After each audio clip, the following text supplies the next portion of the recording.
Chapter 901. After teaching the basic things to these disciples, they could treat the basic wounds. Ning Shu told the Yan Emperor that she missed her parents and wanted to go home. She didn't know how the two elders of the Chen family were doing. She didn't know when the letter would arrive. Going home was faster than writing a letter. The Yan Emperor agreed immediately. It wasn't a big deal, so he could give her special treatment. He even sent a team to escort Ning Shu back. Ning Shu saluted and said, "No need, I can go back myself. The front lines are tight right now. There's no need to waste manpower on something as trivial as this. Wealth and honor is like walking in the night. All your glory came from your own hard work.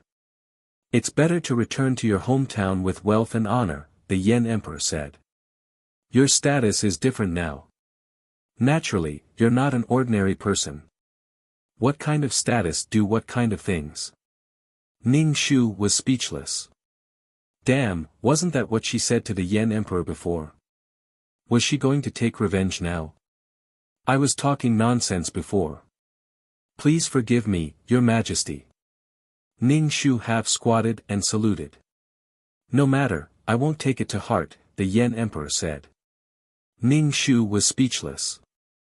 Damn, it felt like this guy was holding a grudge. At this time, one or two palace maids came in with a tray. On the tray was a luxurious red dress. On the two trays were all kinds of headwear and jewelry. "If you're a woman, wear women's clothes back," the Yan Emperor said. Ning Shu saluted. "I thank the Emperor for his kindness." Ning Shu told Chenli that she was going home. Chenli wanted to send his deputy to Ning Shu, but Ning Shu refused. The next day, Ning Shu brought a group of people back home in a grandiose manner. They rushed back to the town almost as quickly as they could. After not going home for a long time, Ning Shu felt a bit homesick. In the town, Ning Shu washed up and changed into women's clothes. A maid helped Ning Shu comb her hair, put on a hairpin, and put in a luxurious danyao. With makeup on her face, she really did have a graceful and luxurious feeling. After leaving the tavern, Ning Shu got into a carriage. The carriage was covered with gauze, and there were golden bells hanging from the four corners. As the carriage moved along, the clear tinkling of the bells could be heard. Such a scene was rather conspicuous in the small town, and the streets were filled with people. Ning Shu casually scanned the crowd, and actually saw Bai Yiqiao and Wen Yu in the crowd. The two of them were very close to each other, and it seemed that their relationship was not shallow. Could it be that Bai Yiqiao was with Wen Yu? After not seeing each other for 3 years, Ning Shu felt that Bai Yiqiao was not happy. Her eyebrows were shrouded in a heavy cloud of worry. When the group arrived at the entrance of the village, Ning Shu got off the carriage and headed towards the Chen family. Madame Li was using a dustpan to toss the beans. Ning Shu's eyes were a little sore. He didn't know if it was his own or the original owner's emotions. He opened his mouth and called out to Li Shi, "Mother." Madame Li was stunned for a moment, and looked around suspiciously. Ning Shu approached Madame Li, "Mother, I am second sister." The dustpan in Madame Li's hand fell to the ground. "It's really second sister. It's me. Old man, second sister is back." Madame Li turned around and ran into the house, crying and shouting at Father Chen. When Father Chen came out of the house and saw Ning Shu, he didn't dare to recognize him. With a trembling voice, he said, "Second sister." "AI." Ning Shu crisply replied. Madame Li suddenly cried and wanted to hug Ning Shu, but when she saw Ning Shu's clothes, she retracted her hand. Ning Shu hugged Madame Li. Madame Li cried fiercely, but Father Chen was impatient and told her to shut up. Ning Shu told him what happened when he left home. When Father Chen learned that Chen Li was a general, his thin and old face suddenly became red. "Then, is your older brother married? He needs to have children to carry on the family line." Ning Shu, Madame Li listened to Ning Shu's story. While listening, she clasped her hands together and kept praying for Bodhisattva's protection. There was still a team at the entrance of the village. Ning Shu took out the money, and Madame Li said that she would prepare delicious food for them. Father Chen lit incense for his ancestors and was very happy. Ning Shu also saw Father Chen pinching his own thigh. After pinching it, he laughed and strolled out of the house. In less than half a day, the whole village knew about it. There were also some people in the village who followed Chen Li, and they also became successful. Ning Shu sent some letters to the families of the soldiers under his command. For a time, the whole village was filled with firecrackers. Ning Shu asked Madame Li about Bai Yiqiao. Speaking of Bai Yiqiao, Madame Li's expression was indifferent. It seems that after separating from Fang Yong, she followed the boss of Auspicious House. Ning Shu raised his eyebrows. She really was together with Wen Yu. The two of them got married? Ning Shu asked. I don't know about this. Madame Li said, Bai Yiqiao didn't have that fate. Now that Fang Yong also came out, his rank is higher than your older brother.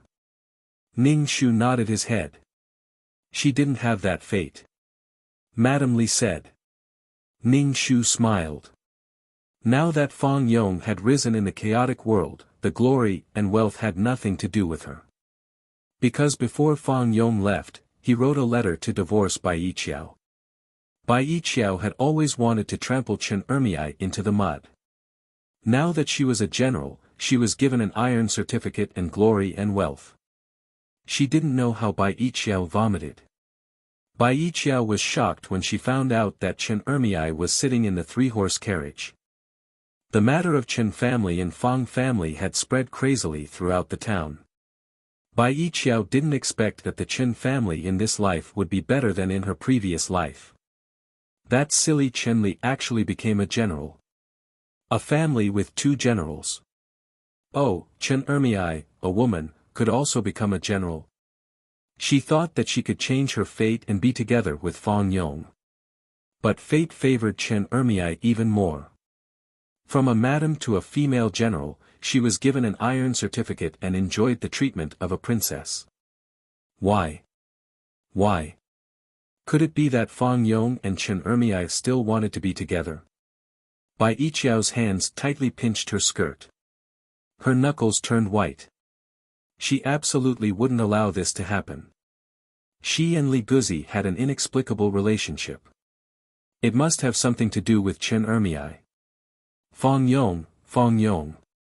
When she said this name, Bai Yiqiao's heart ached. Her biggest concern after her rebirth was Fang Yong. She couldn't let go of Fang Yong. She should have been happy with Fang Yong. Bai Yiqiao took a deep breath, opened the cabinet and began to pack things. When you walked in and saw Bai Yiqiao packing things, she couldn't help but ask, where are you going? I'm going to find Fang Yong. He can't do this to me. Bai Yiqiao said firmly. Wen Yu's expression was a little worried. She said, Fang Yong has already divorced you. If you go find him like this, you're just asking for humiliation. Bai Yiqiao took a deep breath. Fang Yong and I can't be separated like this. Fang Yong is my everything. Wen Yu didn't expect that she had accompanied Bai Yiqiao for nearly 3 years, but she didn't enter her heart. He resisted the pressure of his family and planned to marry an abandoned woman, Bai Yiqiao.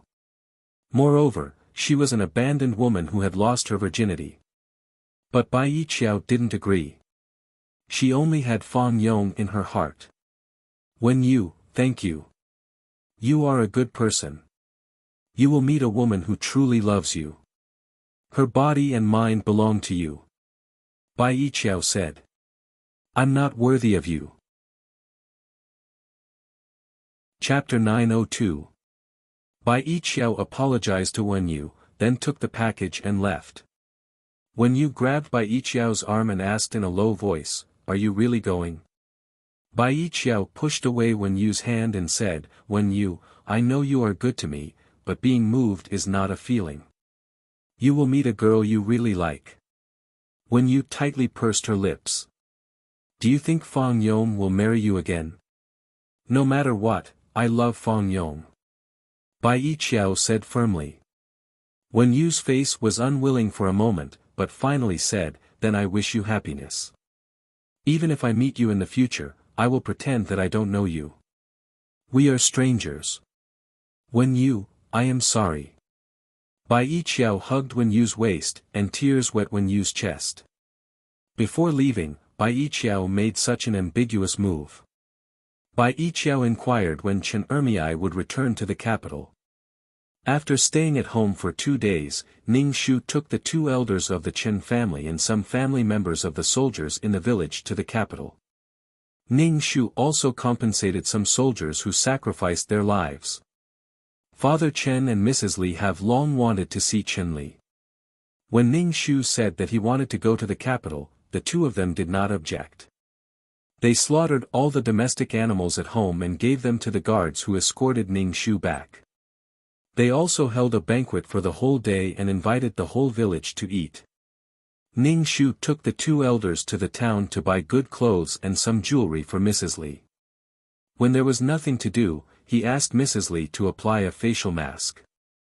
When it was close to departure, the 2 elders almost didn't sleep all night, but the next day, they were very energetic as if they had eaten a big tonic pill.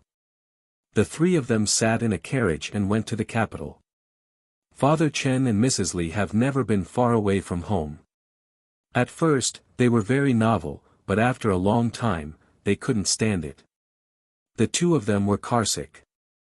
Ning Shu gave the 2 of them a bag of medicine to wake them up, so that they could smell it when they felt uncomfortable.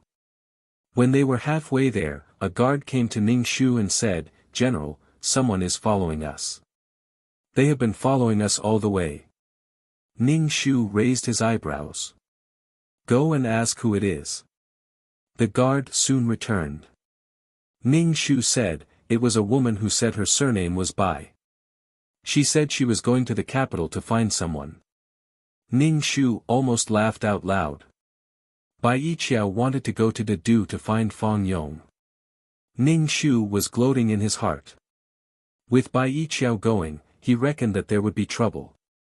So Bai Yiqiao is a green tea bitch.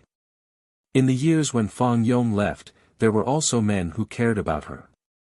Once she had a good goal, she immediately kicked Wen Yu away. Bai Yiqiao's heart was big, she felt that only Fang Yong was worthy of her. In fact, she looked down on Wen Yu. Wen Yu was just a merchant. Although she was rich, she couldn't let people bow and bend their knees to her.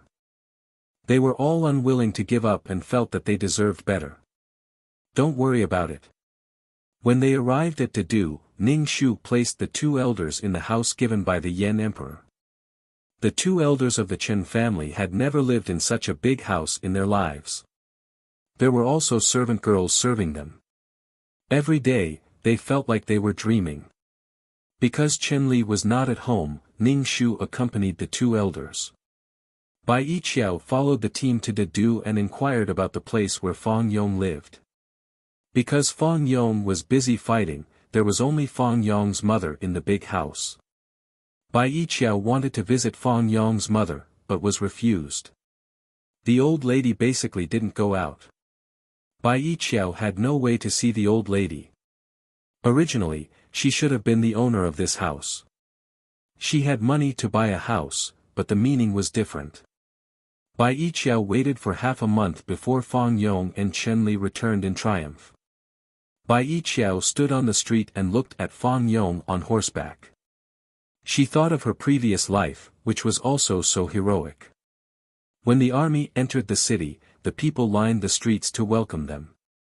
Some young women also threw money bags at unmarried men like Fang Yong and Chen Li. Bai Yiqiao held her handkerchief tightly. She didn't know how many people were thinking about Fang Yong. As soon as Chen Li returned home, Madame Li hugged Chen Li and cried for a while. Then at the dinner table, Father Chen quickly asked Chen Li to get married. Chen Li didn't have the heart to get married. It was the most intense time of the war between the 2 countries. Facing the pressure of his parents, Chen Li could only ask Ning Shu for help. Ning Shu opened his mouth and said, "Father, Mother, now that Gage is the Western general, there are many people who are willing to marry Gage, but it's not easy to find a good wife. You choose first. Gage has no opinion, right, Gage?" "Yes, you look at each other first," Chen said again and again. But then it was about Ning Shu's marriage. He said that he wanted to marry Ning Shu to what kind of family? Ning Shu didn't say anything and was expressionless.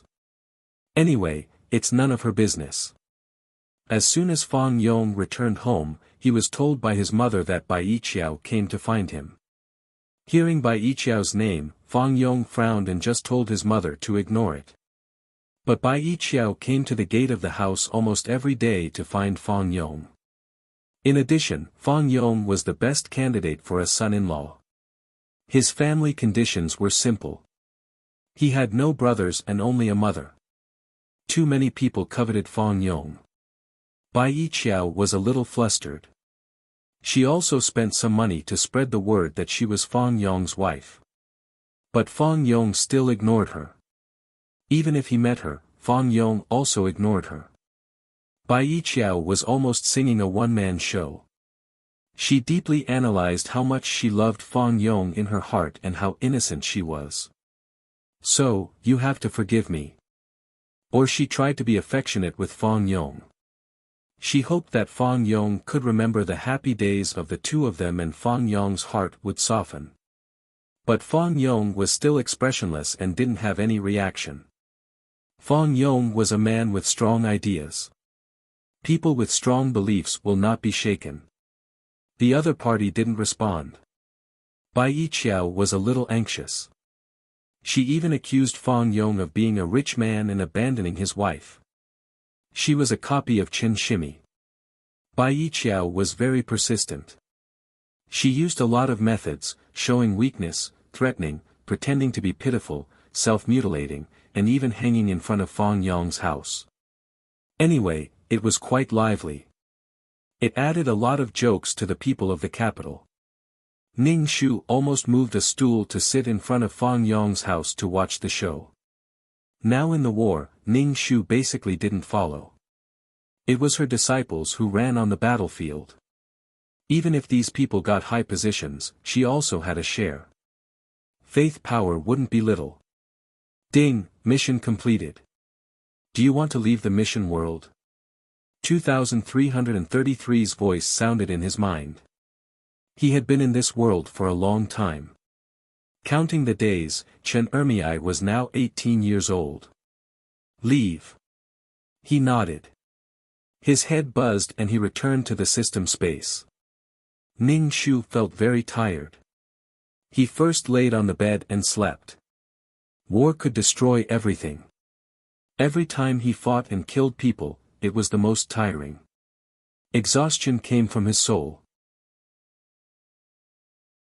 Chapter 903. Ning Shu lay straight on the bed, closed his eyes, and chanted the clear heart mantra in his heart, calming his mind as he slowly fell asleep. When he woke up, he was refreshed and no longer felt tired. After waking up, Ning Shu sat cross-legged on the bed and began to absorb the soul power in the system space.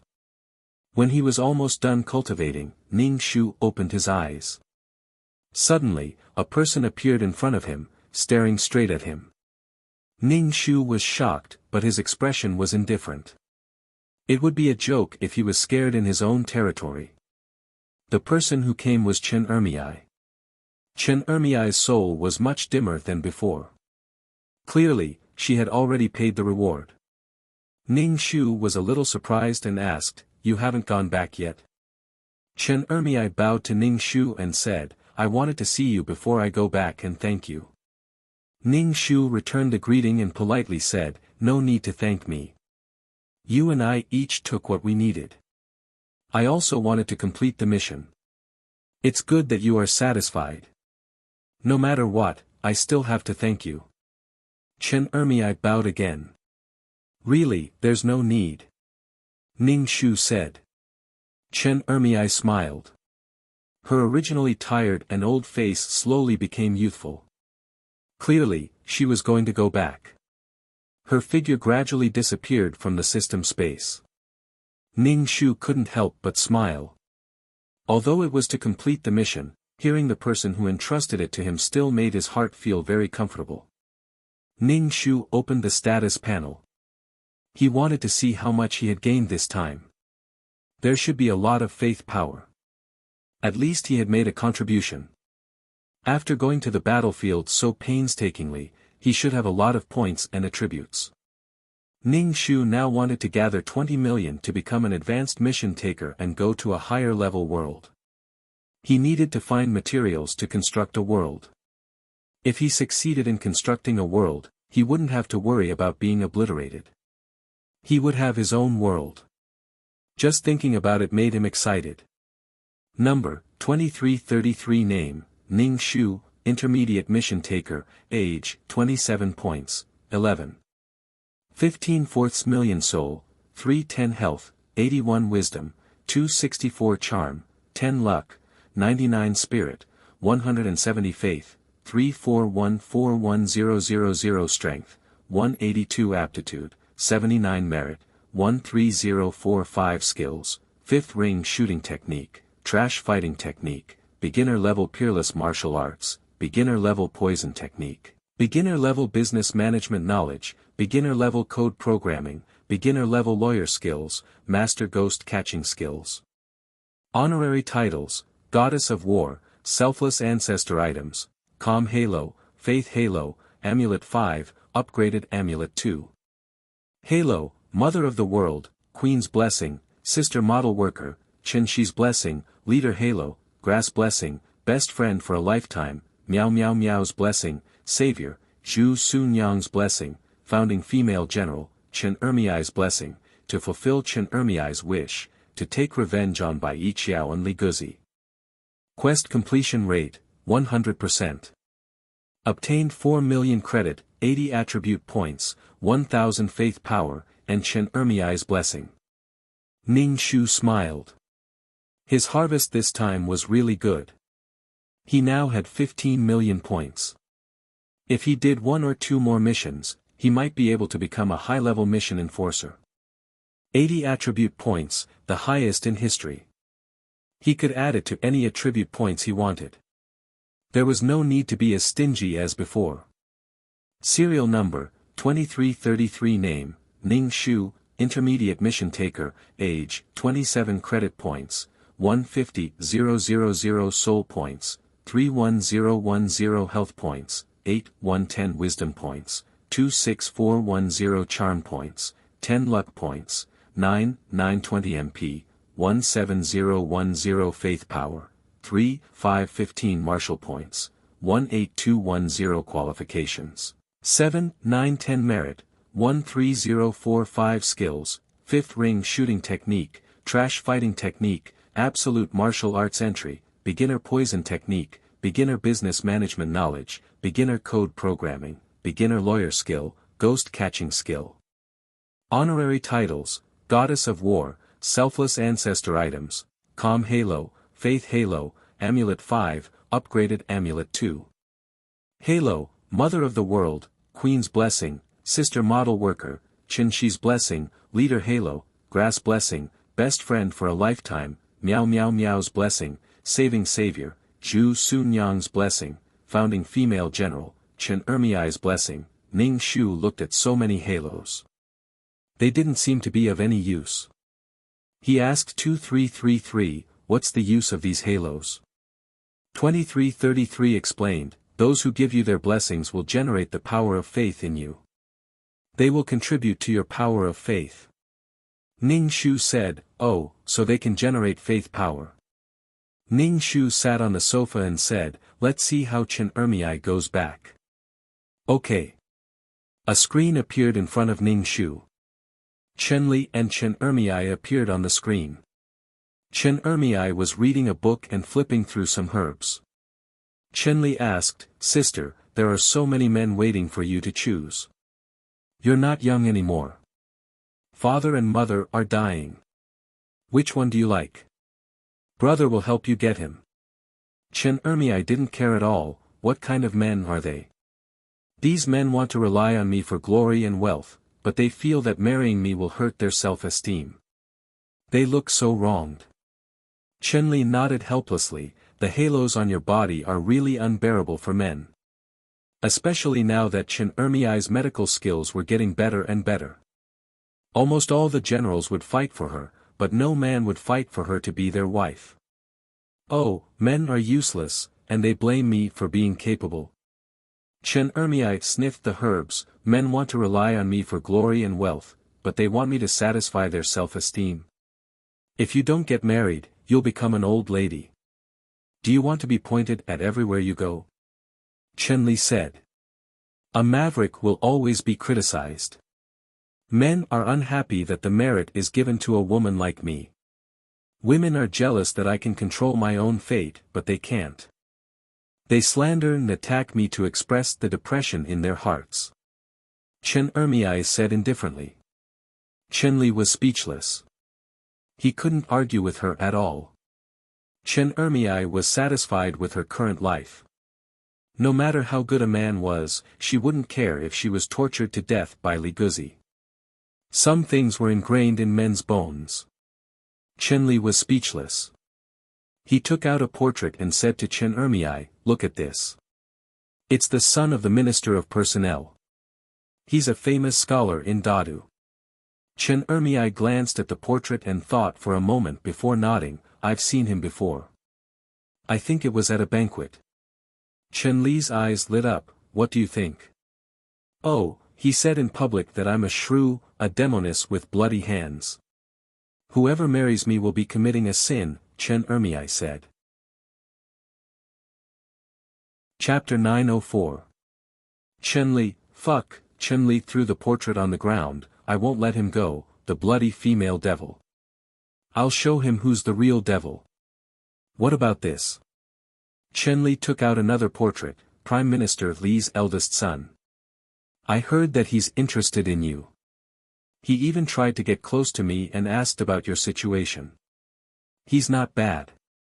He's going to take over his father's position in the future. He's currently in the Ministry of Rights. I heard that he's a talent with a bright future." Chenli said. "Heard? What you hear might not be true." Chen Ermiai's expression was cold. "Then have you heard? He has a confidant, but his father has given him a death order to marry me. Now the wars are endless, and the military officials are gaining power. Prime Minister Li wants to marry me. You said that young Master Li wants to marry me home and worship me like a clay bodhisattva. Then he will be loving with his confidant. Brother, you've walked through mountains of corpses and seas of blood. It's not easy to have such a life. Brother wants to give you to such a person." Chen Ermiai's expression was helpless. Chenli, fuck. Chenli threw the portrait on the ground and stomped on it. "Fuck, but sister, men and women should marry when they're of age. Father and mother." Chenli's expression was also very helpless. "Since these embroidered pillows won't work, why don't you choose from the military? But these men aren't good people to entrust my life to. Am I going to marry just for the sake of others? I'm not willing. I'm not afraid of death. I'm only afraid that in the backyard, I'll only see my husband." Chen Ermiai said, "I paid a huge price to escape from the backyard, but you guys are trying to send me back." Chenli looked at his sister's red eyes and sighed, "Up to you. I won't force you. Really, it's good to have someone to dote on you, just like your sister-in-law." Chenli said, "Your sister-in-law dotes on me a lot. She's very heartwarming." Chen Ermiai fiddled with the herbs. "Good women are easy to find, but good men are extinct." Chen Ermiai said without sincerity, "Maybe I can meet a man I'm willing to marry." Chenli was expressionless. "No one is perfect. You always magnify other people's flaws. How can you meet a good match? Then tell me, which of these men you mentioned is worthy of me tolerating them?" Chen Ermiai asked. Chenli was speechless. "I have something to do in the army. I'll take my leave first." Chenli turned around and left. Chen Ermiai rolled her eyes and continued to fiddle with the herbs. The matter between Bai Yiqiao and Fang Yong had never been resolved. Bai Yiqiao had always considered herself as Fang Yong's wife. It really caused a storm in the city. Even when he went to court, the Yan Emperor asked Fang Yong about it. Fang Yong said that they were husband and wife, but their marriage had already been annulled. It was none of their business. Fang Yong's mother was so annoyed with Bai Yiqiao that she began to look for a wife for Fang Yong. Bai Yiqiao also had some thoughts in her heart. Fang Yong had power and influence, and he also had soldiers in his hands. It was very easy for him to kill a commoner like her. If she made a big deal out of it, Fang Yong wouldn't dare to kill her to cover up the truth. She could also announce that she was Fang Yong's wife, killing two birds with one stone. However, no matter how many methods Bai Yiqiao had, she couldn't shake Fang Yong, who was as immovable as a mountain. Moreover, Fang Yong's mother wouldn't agree. At that time, after Bai Yiqiao's miscarriage, because of excessive blood loss, it was difficult for her to give birth. Now that Fang Yong's identity was different, there was no point in her working hard to build a career without descendants. Using her own body to build a career and property to protect her descendants. Without descendants, what was the point of playing? Fang Yong's mother was very displeased with Bai Yiqiao, who didn't know what was going on. Sometimes, Chen Ermiai would also join in the fun. She was very bad-hearted. Whenever she had nothing to do, she would wear luxurious clothes and sit in a luxurious carriage in front of Bai Yiqiao. Bai Yiqiao was so angry that her face turned white. Every time she saw Chen Ermiai like this, Bai Yiqiao's heart would scratch, as if a rake was raking her heart over and over again, bringing out wounds one after another. Bai Yiqiao really wanted to pounce on this woman and scratch her face. Don't think that she didn't see the pride on her face. However, Chen Ermiai had guards around her, and she was also a general. Bai Yiqiao could only endure it. Her heart was bleeding, and she watched her leave. It wasn't that Bai Yiqiao didn't think about dealing with Chen Ermiai. In private, she spread rumors that Chen Ermiai was shameless, but soon those who spread the rumors were imprisoned. In the face of absolute strength, any conspiracy could be destroyed with brute force. It was so simple and crude that Bai Yiqiao vomited blood. People used their power to suppress people. Why didn't they use the rights they got from surviving a mountain of corpses and a sea of blood? When Bai Yiqiao was depressed, she met Wen Yu in the capital. Seeing Wen Yu, Bai Yiqiao's heart was full of grievances and she wanted to tell Wen Yu. Bai Yiqiao was used to having grievances. Wen Yu comforted her. During this time, Bai Yiqiao's heart was full of bitterness. However, she saw Wen Yu choose a hairpin from the stall and insert it into a woman's hair bun. The woman smiled at Wen Yu. Bai Yiqiao instantly felt a surge of anger from her heart. She felt betrayed. Wen Yu kept saying that he liked her and loved her, but now he was with someone else. Subconsciously, Bai Yiqiao hoped that Wen Yu would keep his chastity. Even if he didn't marry for the rest of his life, his heart would be on her. She never thought that other women would give Wen Yu happiness. It was enough to love her. Bai Yiqiao was a Mary Sue green tea bitch.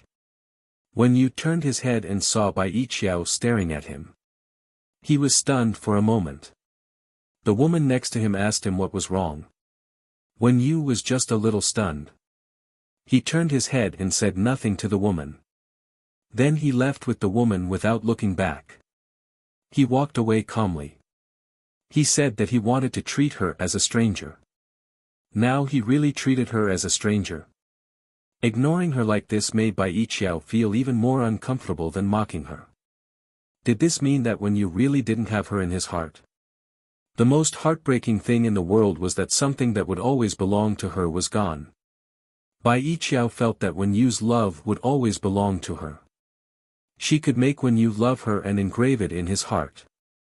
But how could Wen Yu be so calm now? Bai Yiqiao even doubted whether Wen Yu really loved her. But could Wen Yu fake the 3 years that he had been by her side? Bai Yiqiao wanted to rush up and question Wen Yu. Did he love her or not? But when she saw him lowering his head and talking to the woman beside him with a gentle expression, she couldn't move her feet. That gentleness used to belong to her. Bai Yiqiao felt that she had been abandoned by the world. Everything that belonged to her was gone. God was really unfair. Bai Yiqiao's face was twisted with resentment. Ning Shu turned off the screen. Because of greed, he didn't get anything. There was nothing waiting for you in place. How could it be possible to get all the benefits? Chapter 905.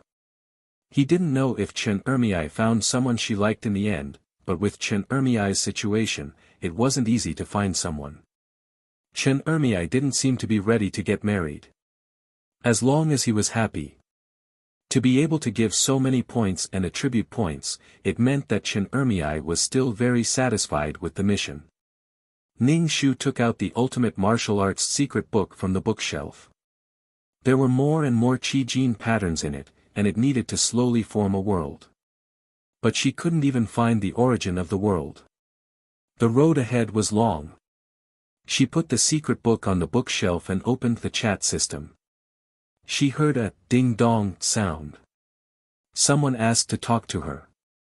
Ning Shu saw that it was number 6457. Ning Shu, wasn't this Zhang Jiasen?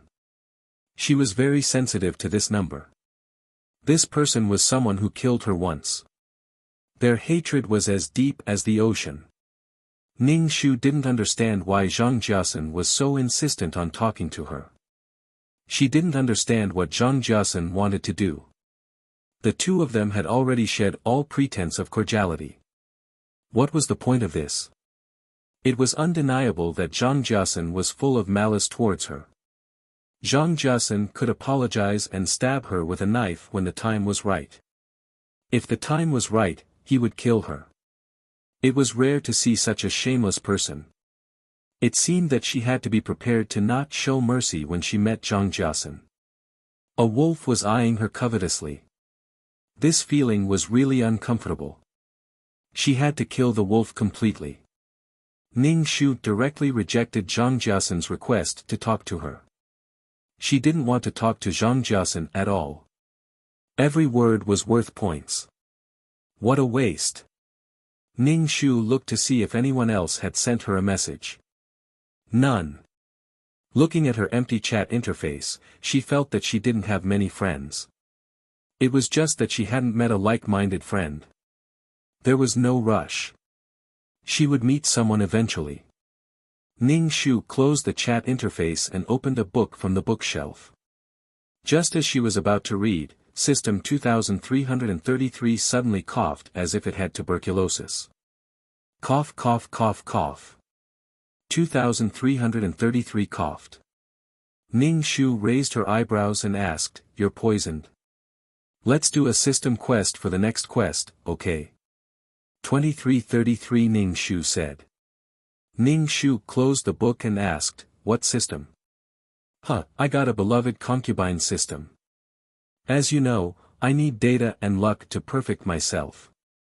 I need to perfect the data. Ning Shu's face was indifferent. What does your leveling up have to do with me? Leveling up is useless, so why waste it? I just don't want to work for you. Ning Shu really despised the useless 2333. Don't be like this. We're all girls in a brothel. If we're too weak, we'll be taken advantage of. We have to help each other. 2333 quickly said. It doesn't matter. There's no benefit for me if you become stronger. Ning Shu said calmly. Basically, 2333 would only appear once per mission. 2333's function was to notify her to leave the world. No matter how high the level of a timer was, it was still a timer. 233, 3333, 2333 said, "Don't you want to know who the uncle and the silver-haired man are? When I become stronger, I can invade the super AI and you'll know everything you want to know. Io, your amazing brother. Invading depends on who they are. Who cares who they are or what their relationship is? Even if they're gay, it's none of my business. When you're strong enough to invade the super AI, I'll probably be able to beat those two. Ning Shu sneered. When he became stronger and reached that level, he would naturally know who they were. Who needs 2333 to sneakily infiltrate the circle? What's the point of that? When she was weak, why didn't the system help her? Now that she had some value, the system was like this. This made her very unhappy. Although only people with value had the right to be looked at, they were one. The system didn't teach her well. Feelings were formed through time. Ning Shu felt that he didn't have any feelings for the system. It was just that they were tied together by necessity. If you want to do a quest, then I'll do it. 2333 was silent for a while. Finally, he sighed, if you don't want to, then forget it. I won't force you. Even if you force me, I won't do it. Ning Shu opened the book and calmly read. The system space was quiet. The atmosphere was a bit depressing. Ning Shu finished the book without any psychological burden. He did what he needed to do. As for whether the system was angry or not, Ning Shu didn't care at all. The system ignored him to the point where it didn't even do basic work. Sometimes when it asked him about a quest, he didn't even respond. You still want to level up? Dream on. Even if he wanted to level up, it had to be her willing help. She had the final say on what quest to do, not whatever he wanted to do. The system was just a support. Without the system, even if it was the lowest level system, Ning Shu didn't care. Ning Shu picked up the showerhead and hummed a tune as he watered the potted plants. Then, he heard a ding from the chat system. Ning Shu opened the chat system while watering the plants. It was a message from Zhang Jiasen. There was also a message asking her to meet at a restaurant in the virtual space. He also said that fighting was prohibited in the virtual space. He wouldn't do anything to her, but he had something to discuss. Ning Shu, Ning Shu closed the chat system expressionlessly. Why did she have to go? She didn't even want to see Zhang Jiasen. Sooner or later, she would kill him. With Zhang Jiasen's cunning, even if fighting was prohibited in the virtual space, he would still find a way to hurt her. It wasn't Ning Shu's style to get beaten up when she knew that he had bad intentions. Ning Shu closed the chat system. After a while, another message came. It was still from Zhang Jiasen. Zhang Jiasen said that he had something important to talk to her about. Ning Shu narrowed her eyes and clicked on the system exchange store. Since she had made up her mind to kill Zhang Jiasen, now was the time. Ning Shu browsed the system store to see if there were any items that could deal with Zhang Jiasen in his soul state. Moreover, it had to be done secretly. Fighting was prohibited in the virtual space. If she was discovered, she wouldn't have a good ending. Ning Shu's gaze stopped on the soul nail. The soul nail would be nailed into the soul and absorb the soul power of the person. The soul power would be absorbed by the soul nail. It was a kind of thing that could rob the soul power of others. It felt quite evil and was very expensive. It required 1,000 merit points and 2,000 faith power. The product introduction was very, very attractive. As long as you are in the soul state, you can't escape the soul nail. Moreover, the soul power in the soul nail could be used by the user. This soul nail was equivalent to an energy converter. However, it required 1,000 merit points and 2,000 faith power. She could afford it, but did she have to spend so much to deal with Zhang Jiasen? Chapter 906. Ning Shu felt his insides hurt when he saw how expensive the spirit spike was. Merit and faith power were the hardest to obtain. Sometimes, a single mission might not even give you any merit points. Although the faith power was slowly increasing, it was still 2,000 points. 1,000 merit points. Mei Ziqing was trying so hard to earn merit points to become a super mission enforcer. Damn it. Was Zhang Jiasen worth it? Who did he think he was? Even if she wanted to kill him, she shouldn't pay such a high price. She couldn't afford it. Ahem. 2333 said, Ning Shu, I suggest you don't touch the spirit spike. Mission enforcers who touch it are mostly useless. What do you mean? Ning Shu asked. The spirit spike can steal another person's soul for your own use. It's very simple and easy to obtain. As long as you have a soul, you can strengthen yourself. 2333 explained, mission enforcers only need to fulfill their clients' wishes to obtain soul power. But with the spirit spike, it's different. You can steal another person's soul power as you wish. This feeling is addictive. Some mission enforcers will kill people in the mission world to obtain soul power to strengthen themselves. 2333 said, in the end, they will be wiped out. There's one more thing. After the client donates his soul power, this power will first be purified.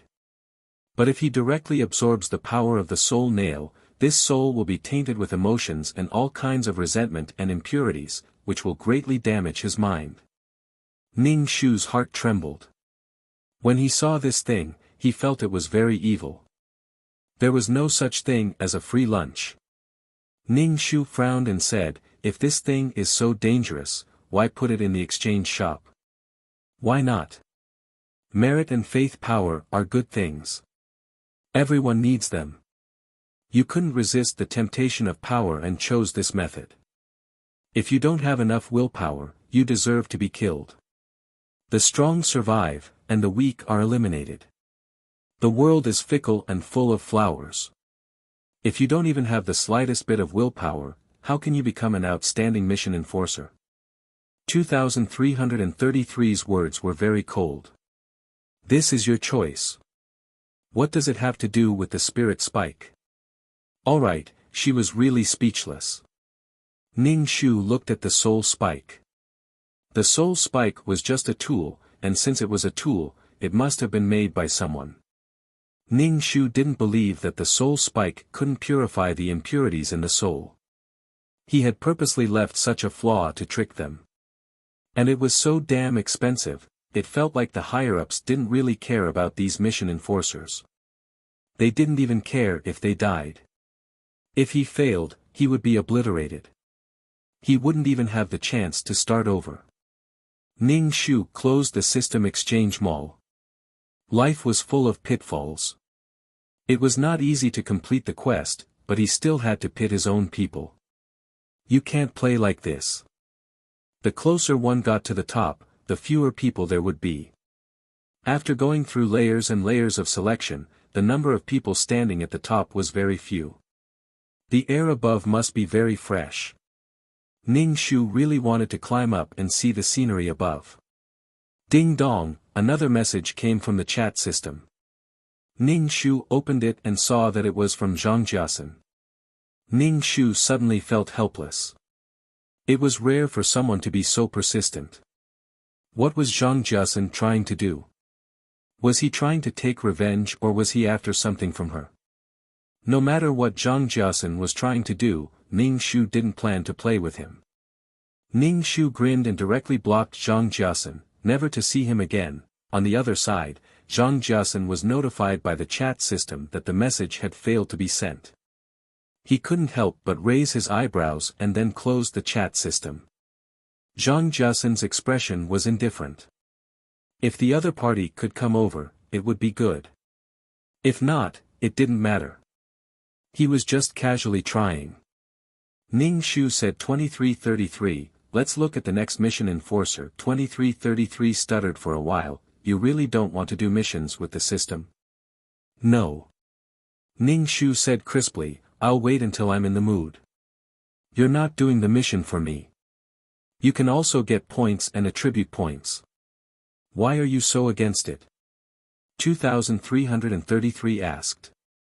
Ning Shu smiled and said, I'm not against the mission. I'm against you. 2333 suddenly acted cute and said, Ning Shu, don't be like this. Can't you take a stand? Stand firm. Ning Shu was still smiling and said, just like me. I've always despised you. My stance has never changed. You're just a piece of trash. 2333, a figure slowly appeared in the space. It was a girl who was about 15 or 16 years old. She was wearing a brocade dress. Although the material was a little old, Ning Shu could tell that the material was not bad. She also had a hairpin on her head, but the style was old-fashioned. It didn't suit her age at all. This girl was pretty. She had delicate features, white skin, and cherry lips. One look and you could tell that she was a beauty. However, the cowardice and timidity between her eyebrows reduced her beauty from 9 points to 4 points. Even at this moment, she still lowered her head. She looked very uneasy. Ning Shu bowed and said, "Qing Qian greets Miss." Ning Shu took a deep breath. It was the ancient world again. To be honest, Ning Shu didn't like the ancient world. It was too restrictive for girls. It was a huge hindrance to completing the mission. Ning Shu returned the bow and said, "You need to counterattack." "Yes, I want to counterattack." Feng Qing Qian raised her head. Ning Shu said, "I'll give you 70% of my soul power. I don't want to be compared to others. I want my body and my parents. I hate them." Ning Shu saw that Feng Qing Qian was getting emotional. He comforted her and said, "Tell me slowly. I'll only understand what you want after you tell me clearly." Feng Qing Qian took a deep breath. She looked at Ning Shu with her beautiful eyes and said, "I want my body. I don't want her to take over my body." Ning Shu saw Feng Qing Qian's reaction and decided to see what the plot of this world was like. This was the story of the King of Assassins. Ing Su was a female assassin. She looked cold and noble.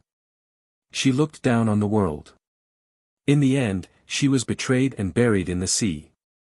Then, she transmigrated into the body of Feng Qing Qian. When she woke up, Ing Su found out that this body was drowned. Then, she found out that the mother of this body was killed by the legal mother. Ing Su squinted her eyes. Her eyes flashed. She covered her chest.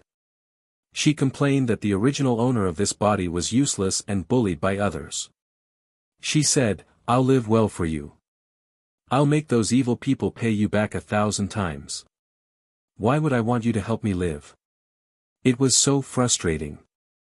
She felt that the original owner of this body grew up just to contribute her body. No one would be willing to do that. Chapter 907. Out of humanitarianism, Ing Su decided to take revenge for this body and her mother. So the King of Assassins started the story of bullying scum to reach the peak of life. At the same time, she gained a powerful and black-bellied man who doted on her. The two of them looked at the scenery together. And now, this person was the original owner of this body. She died before she was 16 years old and gave her body to Ing Su's child. Feng Qing Qian wanted to give her soul to take back her body. The existence of the original owner, Feng Qing Qian, was to set off Ing Su's existence. The original owner was weak and infatuated. Ing Su was cold and unparalleled. The original owner was timid and had low self-esteem. Ing Su was cool and arrogant. The original owner was disliked by her fiancé. Ing Su attracted the attention of many men. Feng Qing Qian was dead, but people still compared her. Whenever they saw the beautiful Ing Su, they would say, "Hey, why is she different from the rumors? Interesting.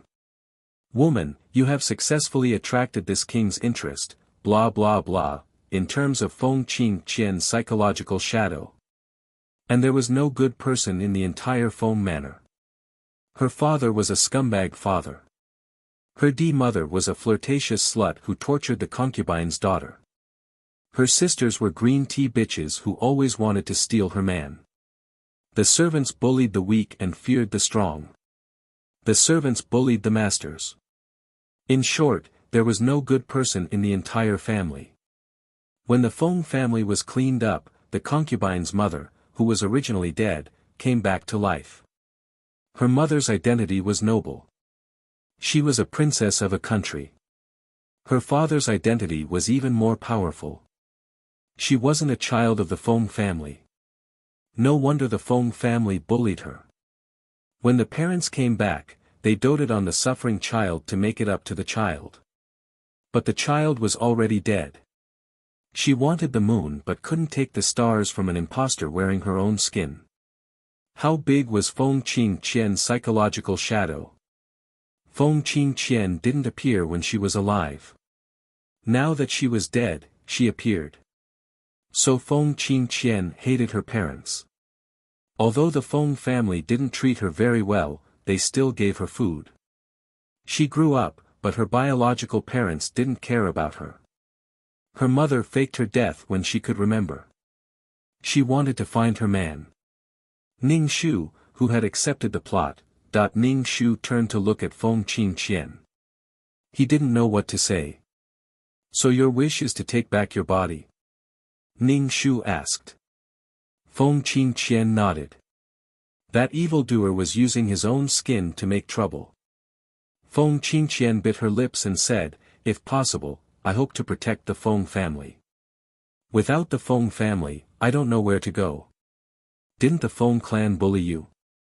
Ning Shu raised an eyebrow. In Poppy's view, the Feng clan was just a bunch of dregs. Feng Qingqian shook her head. I'm not a child of the Feng family. Father, it was General Feng who took in my mother and me. After my mother died, General Feng didn't chase me out. I know I'm weak and useless, Feng Qingqian said. But the Feng family is where I've been living for 15 years. Feng Qingqian being bullied in the Feng family was her own business, but it was not Ning Su's turn to use her name to beat the Feng family into a mess. Poppy was a proud and arrogant person who would seek revenge for the smallest grievance. If she wanted to deal with someone else, they would definitely want to deal with her as well. Over and over again, it was all too normal for her to want to kill the other party no matter what. They hated each other for a reason. Ning Shu thought Feng Qingqian was very kind in her bones. Or, she could tell right from wrong. In ancient times, a woman without a family or clan would be treated like a slave or a prostitute in a brothel. Can you help me? Feng Qingqian asked Ning Shu. Ning Shu nodded. Yes, but you need to use your soul power to do that. Are you sure you want to do that? I'm sure. Feng Qingqian nodded. Then, her body slowly disappeared. After Feng Qingqian left, Ning Shu opened the system's exchange store. He exchanged for fasting pills, water, and some basic medicine. Then, he said to 2333, enter the mission. In a small yard in the backyard of the Feng family, the yard was a bit old. A woman was wet and there were traces of moss on her clothes. Her hair was messy and her face was pale. She was lying on the bed alone. She didn't even have anyone to change her wet clothes. At this moment, the woman's fingers trembled. Her eyelashes trembled. Her eyes moved slightly. Then, she suddenly opened them. Her eyes were very cold. They were like the stars in the night sky. Ning Su frowned. When she frowned, her temperament was very cold. She had an indescribable coldness. She was already dead. That man deliberately got close to her. In the end, he plotted to kill her. Sure enough, men were all liars. That was the only time she trusted a man. She didn't expect to end up like this. Ning Su felt her head hurt. The memories of this body flooded in. Ning Su couldn't help but rub her eyebrows. The original owner of this body was really, she was killed by someone just like that. A bright glint flashed in Poppy's eyes. Since he had the chance to live again, he would have to live a different life in this lifetime. First, she had to deal with the servant girl beside her. Ning Su heard the footsteps at the door. She sat up. Her back was straight. Her eyes were sharp. People didn't dare to look at her directly. If they met her eyes, they would feel a chill down their spine. The servant girl, Ji Tao, walked in and saw the miss who was already dead sitting up. She was so scared that she screamed. "Shut up," Ing Su said coldly. Her eyes were very cold as she looked at Ji Tao. Ji Tao stopped screaming and stammered, "Little miss. You. How did you live?" She had just gone to inform madam that the miss had stopped breathing. But now the miss was alive. "Ji Tao, who do you think is your master?" Ing Su said coldly. Ji Tao felt that it was strange. What was the miss doing? It was strange. Ji Tao said carelessly, "Miss is naturally this servant's master." "Miss, now the husband, impudent. Is this your attitude towards your master?" Ing Su raised her eyebrows, which made her look especially fierce. Ing Su hated this kind of disloyal and unjust person the most. Don't think that she didn't know that Ji Tao wanted to climb up the social ladder. She would run to the main courtyard when she had nothing to do, just to please the daughter of the first wife. "Miss, madam and second miss are coming over now," Ji Tao said. "This servant will help miss change her clothes." As Ji Tao spoke, she reached out to take off Ing Su's wet clothes. Ji Tao wanted to tidy up the miss before madam came over. If madam saw her like this, as a servant, she would definitely be punished. Ji Tao still wanted to change places and serve a different master. She was not capable, so how could madam think highly of her? Ing Su used to be an assassin. She hated it when people got close to her. When she saw Ji Tao casually reach out to touch her, she immediately grabbed Ji Tao's hand and pulled it hard. Suddenly, there was a crisp sound of bones breaking. Chapter 908. Ji Tao was caught off guard and her wrist was broken. Her face suddenly turned pale and she screamed in pain. She repeatedly shouted, "Hand, hand, hand, my hand." Ji Tao's hand was limp. A trace of disgust flashed in Ing Su's eyes and she let go of Ji Tao's hand. Ji Tao held her wrist with one hand and questioned, "Miss, what are you doing? What are you doing? Why did he break her wrist for no reason? I hate it when someone touches me." Ing Su said coldly. Ji Tao was burning with anxiety. Coupled with the pain on her wrist, she couldn't help but shout, "Miss, are you possessed by a ghost? What time is it now? You are possessed by a ghost." Poppy stood up, walked in front of Ji Tao, and gave Ji Tao 2 slaps. "Who do you think you are?" At this time, footsteps came from outside the room. Then, a madam wearing a brocade dress walked in. Madame Feng was over 30 years old and maintained herself well. Beside her was her daughter, Feng Fei Yen. Feng Fei Yen was very beautiful. The clothes on her body were also carefully tailored. The jewelry was also carefully selected. When matched with the clothes, she was like a woman shrouded in the red clouds. Beautiful and bright.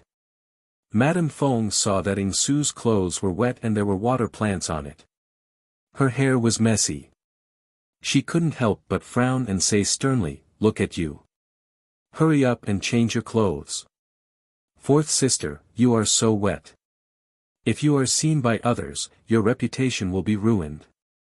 Feng Fei Yen looked up and down at Ing Su. She looked very arrogant. "Hurry up and change your clothes." Madame Feng said, "Your maid serves you like this."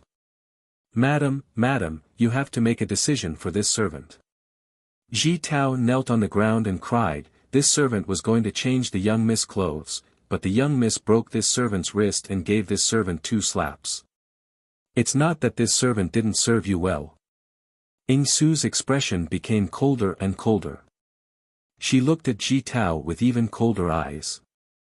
In her heart, she completely gave up on Ji Tao. Usually, she neglected the original owner. Now, she actually betrayed her master for glory. Madame Feng saw Ying Su's unruly appearance. It was completely different from the previous Feng Qingqian. She couldn't help but say, "Are you possessed? And, what's with your eyes? My mother is asking you a question. Why aren't you replying?" Feng Fian couldn't help but ask. "Help the fourth miss change her clothes." Lady Wang waved her hand and called for the servant girls behind her to help Ying Su change her clothes. Poppy's eyes turned cold and he used his martial arts to knock down these servant girls and old women. His movements were clean and neat, and his moves were also very vicious. If it wasn't to pinch their necks, it was to break their arms. Madame Feng looked at the room full of maids and grannies. She frowned. "Feng Qingqian, I think you're really sick. Did water get into your brain when you fell into the water? Who is the one who caused me to fall into the water?" Poppy said coldly. "Feng Qingqian, what do you mean by this? Could it be that someone pushed you down?" Feng Fian couldn't help but ask. "Feng Qingqian, you're just a concubine's daughter. How dare you speak to my mother like that? You don't even greet her when you see her." Feng Fei Yen berated Ying Su. Poppy straightened his back and said, "I will not bow to a woman with a venomous heart. I will kneel to the heavens and the earth, but I will not bow to a woman like that." Madame Feng had a headache and rubbed her forehead. "I think your brain isn't clear. Fei Yen, call more servant girls and grannies over. Tie this girl up. We can't let her go crazy," Madame Feng said to her daughter. The servant girls and grannies in the room couldn't get up. "Call another doctor over and check Feng Qingqian's brain." "Yes, mother. Daughter will go now." Feng Fei Yen snorted at Poppy. She lifted her skirt and was about to step over the threshold. Poppy said coldly, "There's nothing wrong with my brain. The ones with problems are you two." Poppy gave Madame Feng and Feng Fei Yen a sweeping kick, tripping the two of them to the ground. Madame Feng had never suffered like this. She fell to the ground and held her waist, unable to get up. Poppy sneered and patted his hands. He said coldly, "Don't provoke me in the future. Otherwise, I will make you suffer." Feng Fei Yen quickly got up from the ground and helped her mother up. She shouted at Poppy, "Feng Qingqian, are you crazy? How dare you treat your mother like this?" Madame Feng's waist hurt. She bit her lip and said to Feng Fei Yen, "Let's go." The group of people left the dilapidated courtyard dejectedly. "Young miss, you. Ji Tao was stunned. "Are you crazy? From today onwards, you are not my person. If you want to climb up the social ladder, then climb up the social ladder," Poppy said with a cold face. Although it was the same body, because of the change in the soul, the temperament of the whole person was different. Clearly, the face was the same, but at a glance, it was not the same person. "Get out. Don't hang around in front of me. Otherwise, the next time I will break your leg," Poppy scolded Ji Tao. A fierce murderous aura rushed towards Ji Tao. Ji Tao's body was cold. She looked at Poppy as if she had seen a ghost. She turned around and ran out of the room. As soon as Ji Tao went out, Poppy's body relaxed. This body was really bad. It was very uncomfortable after 2 rounds of punches. He was flustered and short of breath. Poppy opened the wardrobe and found a relatively clean set of clothes. He changed the wet clothes on his body. He felt a little tired and planned to lie on the bed and rest for a while. After he had rested, then he was going to plan his new life. Poppy had just closed her eyes for a while when she suddenly sat up. She held her head in her hands and was in extreme pain. She felt that her head was going to explode. An inexplicable force wanted to squeeze her soul out of the body. "What are you?" Poppy bit her lip and said. "What kind of lonely soul are you?" "I am Feng Qingqian. How dare you take over my body?" Ning Shu was really speechless. He did not expect that he would be one step too late. Poppy's soul had already entered Feng Qingqian's body. And Ning Shu found that although Poppy's soul was not very strong, it had a strong murderous aura. And the resentment was very strong. It made her soul seem to be very aggressive. Ning Shu had seen souls before, but he had never seen a person with such a dark soul. An assassin had a lot of blood on his hands. It did not matter if the person was good or evil, he would kill. How could a person who could become the king of assassins be a good person? Ning Shu could not merge into Feng Qingqian's body for a long time. The murderous aura in her soul made her soul very uncomfortable. Ning Shu used his mind power and slowly merged his soul into the body. Poppy held her head and was in extreme pain. She gritted her teeth and said, "Feng Qingqian, you are already dead. Instead of living like this, why don't I live for you and live a bright life?" Chapter 909. Poppy felt as if her head was about to explode. Her brain felt like it was being pricked by countless needles. She was in so much pain that she wished she was dead. And there was a force that was trying to separate her from her body. Fear rose in Poppy's heart. It had not been easy for her to be reborn. She did not have to kill again and again every day.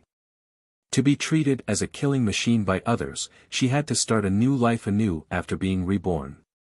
Poppy held her head in her hands and gritted her teeth as she said with great difficulty, "Feng Qingqian, I will help you live the rest of your life. I will not let anyone bully you. A phoenix bathes in fire and starts a new life, all right."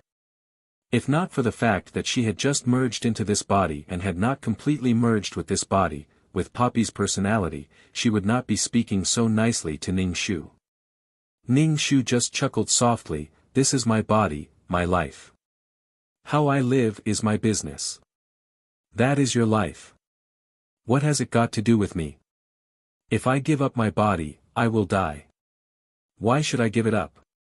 Ning Shu's brows were tightly knitted together. She felt as if her soul was being tainted with a wave of resentment, which made her feel irritable.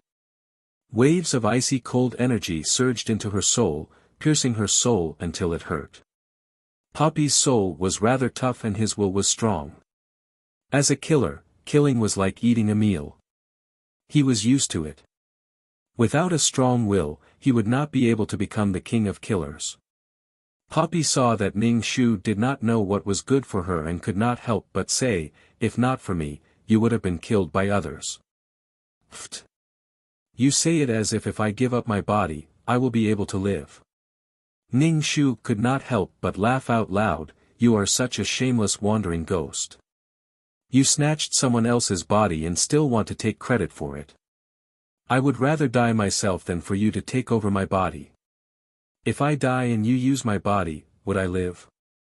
As Ning Shu said that, she was chanting the clear heart mantra in her heart, dispelling the haze and resentment in her soul. Poppy's face was cold and the veins on his forehead were popping out. He was determined not to give up his body. "Do you think I want to enter your body? Do you think I have a choice? If I had a choice, I would never enter the body of a weakling like you," Poppy said coldly as he endured the pain coming from his soul. Ning Shu said indifferently, "Then you can leave this body." The original owner had lived for so long, and this body seemed to have been specially prepared for Ing Su. The original owner was ignored by the Feng family, and this became the reason for Ing Su to take revenge on the Feng family. The whole world is filled with little bitches, saying that my fate is in my own hands and not in the hands of the heavens. What exactly does the heavens owe you?" She opened a brothel, established an assassin camp, and created bombs in the era of cold weapons. Her journey was smooth sailing, and she unified the entire continent with her man. It was as if the heavens had given her a cheat code. She was even more heaven-defying. The heavens must be blind to allow someone like you to transmigrate and be reborn. Ning Shu merged with Ning Shu's body, but he had no way of driving Poppy out of the body. Poppy's soul had a murderous aura that made Ning Shu feel very uncomfortable. After a while, Poppy let out a sigh of relief. Her head no longer hurt, and her body was weak. Her whole body was like she had been pulled out of the water. She lay on the bed without moving. Since you and I can't do anything to each other, then so be it. Poppy said to Ning Shu. Sooner or later, she would be erased. Ning Shu also had this idea in his heart. She had to take back the ownership of this body. Okay. Ning Shu said coldly. He then began to chant the clear heart spell in his heart. Ning Shu could feel that there was a soul that he could not see clearly next to him. It was looking at him with vigilance like a tiger watching its prey. This battle of the body made Poppy feel very tired. She was also very hungry. She could not help but shout, "Someone, come and bring me something." The sky was already dark, and Poppy had broken the servant's peach. Poppy shouted a few times, but no one answered. Poppy said to Ning Shu sarcastically, "You still can't bear to part with this body. Look at what kind of life you are living. Although you are a young lady, you are ignored. You are neglected like this. When you are hungry, you don't even have anything to eat. It is really sad for people to live like you. Ning Shu, if there is no one, can't you find something to eat?" Ning Shu could not help but say. It was just a few steps to the kitchen. Sad. Poppy's tone was a tone of sadness and anger. At the same time, it had a very disgusting emotion. Ning Shu, an assassin who had developed such an arrogant personality. Did no one want to beat her up? Sometimes, she thought too highly of herself. Poppy had no choice but to get up and find something to eat. She went out of the room and looked around the somewhat shabby courtyard. She sneered, which young lady lives in such a courtyard? If he remembered correctly, Feng Fei Yan's courtyard was called elegant and exquisite. Ning Shu did not speak. Their temperaments were different, so they looked at things in different ways. Feng Qingqian was a person who was not good with words. Her mother had passed away. Her father was also a general. He was a rough man and spent most of his time in the military camp. In the residence, Madame Feng was in charge. Did you expect a mistress to treat a concubine's child as her own? Only a crying child would have milk. Feng Qingqian did not say it herself. Did she want Madame Feng to force things into her hands? If she did not say it, Madame Feng would pretend that she did not see it. At this moment, Poppy felt that Madame Feng was a vicious woman who mistreated a concubine's daughter. Poppy went to the kitchen, stole some things to eat, and returned to the courtyard. Poppy lay on the bed to rest. Ning Shu thought about it. While she was asleep, he fought for the control of the body. Ning Shu slowly took control of the body. He did not expect that he would really take control of the body. Ning Shu opened his eyes and clenched his fists. It was really comfortable to have a physical body. To be honest, two souls squeezed in one body was like squeezing in a narrow glass bottle. It was very uncomfortable. Feng Qingqian, what are you doing? She only took a nap for a while and this woman took advantage of the situation to take control of the body. Poppy wanted to take back the body aggressively. Ning Shu felt that he had lost control of the body in a short while. Poppy was proud in her heart. A weak person like you still wanted to take her body. Even if you took the body, you would still live a life of being bullied. What's the point? Poppy hated this kind of silent person who only knew how to cry after being wronged. She would rather betray the world than let the world betray her. She was so black-bellied and vengeful. Those who hurt her and made her uncomfortable, she would kill them even if they were far away and return it 1,000 times. Ning Shu lost control of the body. He could not help but say, "This body is not yours. You can't keep occupying it. I want to come out too. Stay in the body and watch how I live. I have to fight for what I have to fight for. Living like you is no different from dying." Poppy laughed coldly. Chapter 9-10. Ning Shu listened to Poppy's domineering words and did not say anything. She still could not win Poppy's soul. Poppy's soul could not be said to be very strong. It was just that the resentment and evil aura within it, and there were also some negative karma. Ning Shu did not want to touch it at all. Although these things were wrapped around Poppy's soul, but it made her soul very aggressive. These things were very harmful to the soul. Ning Shu had been a Maoshan Taoist and had transcended before. Ning Shu silently chanted the transcendence incantation, and the incantation slowly melded into Poppy's soul. But the effect was not very great. Although the evil aura dissipated a little, but compared to Poppy's body, it was just a drop in the ocean. What Ning Shu wanted to transcend was the soul that was wrapped around Poppy and had no consciousness. These could not even be considered as souls, and were only wrapped tightly around Poppy by instinct. Although Poppy was like a cow, her soul was exceptionally heavy and she could not even sleep well. She could use the excuse that she was an assassin and had to maintain a vigilant heart to explain. Ning Shu did not stop chanting the incantation. It was these things that made Poppy's soul aggressive. But without these things, Poppy's soul could not be said to be very strong. And she had even passed through the spatial barrier, which expended a lot of her soul. Not knowing if it was because Ning Shu was dealing with the evil aura, Poppy had a good night's sleep.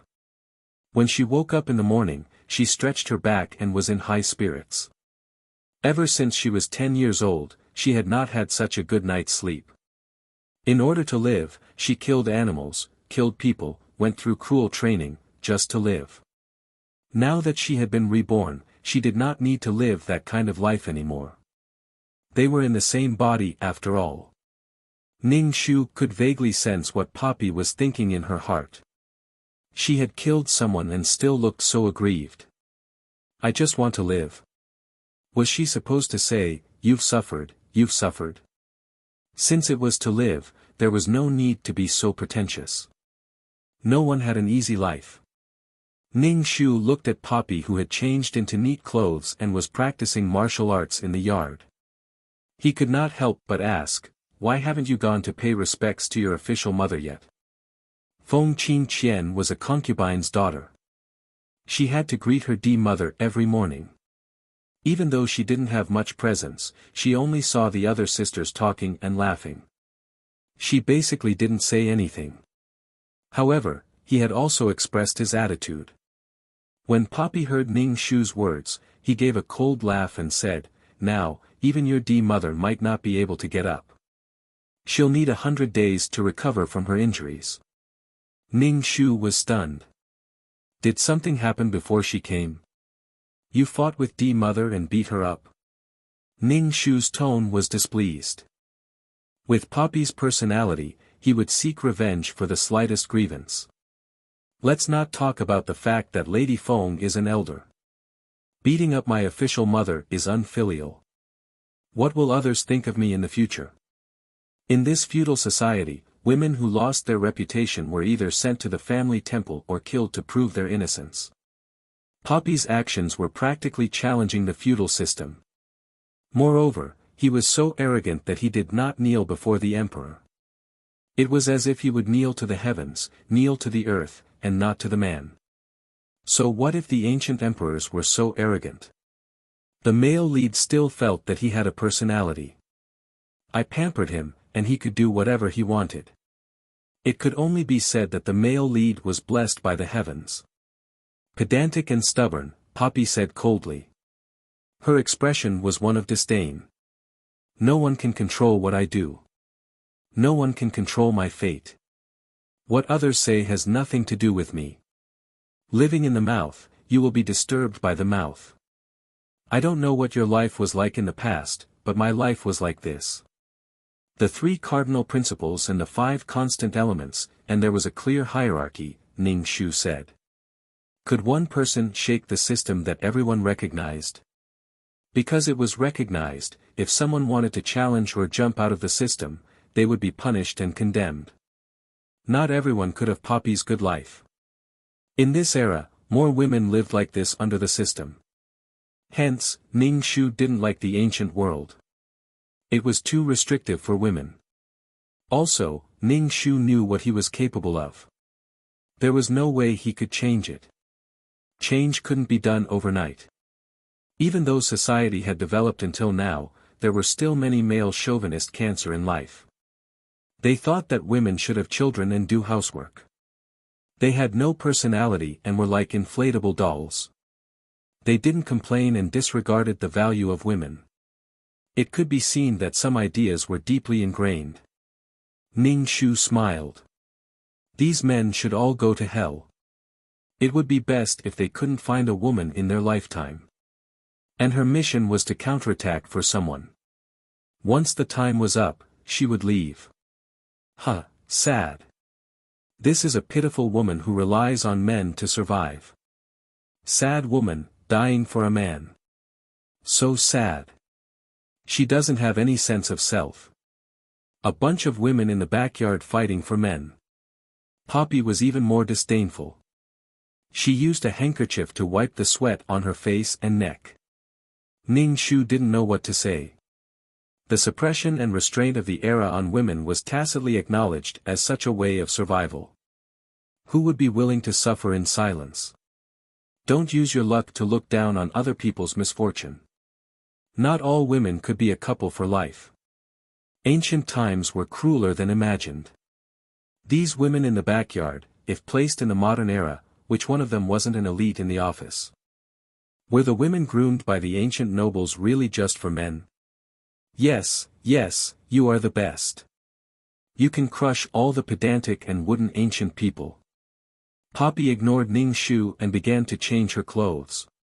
She took a few pieces of silver from the box. Poppy took men's clothes and her hair stood up. She looked like a handsome young master. Ning Shu asked again, "Are you going out? You should be going to pay respects to the D-mother now. No matter what, you have to go see the D-mu and apologize." Apologize? What a joke. Poppy's face was full of disdain. Feng Qingqian, are you crazy? She has already bullied you and you still want to go up and apologize. You let that woman flaunt her seniority. Are you cheap? No wonder you live like this. Who can you blame for this? I really want to kick you out of my body. You might as well die like this. You have already shed all pretense of cordiality before going up to be beaten. You deserve to die cheap. You deserve to be killed. Poppy took the silver, climbed over the backyard wall and went out. Cheap? Ning Shu just smiled. He wasn't angry at all. Not everyone had the right to be willful. Even if you wanted to deal with someone, you had to stand on the side that was reasonable. Poppy didn't care about reputation, but she cared. The original owner cared. Especially with Feng Qingqian's delicate and sensitive mind, if she encountered such a thing, her life would be ruined. Especially since Feng Qingqian was engaged to a prince. When she married into the royal family, she would have to be careful. She represented the royal family's face. Without a good reputation, no matter what she did, she would be attacked. Wherever she went, there would be people pointing at her. Not everyone could meet a man who would tolerate and pamper her, who would always be right about everything she said.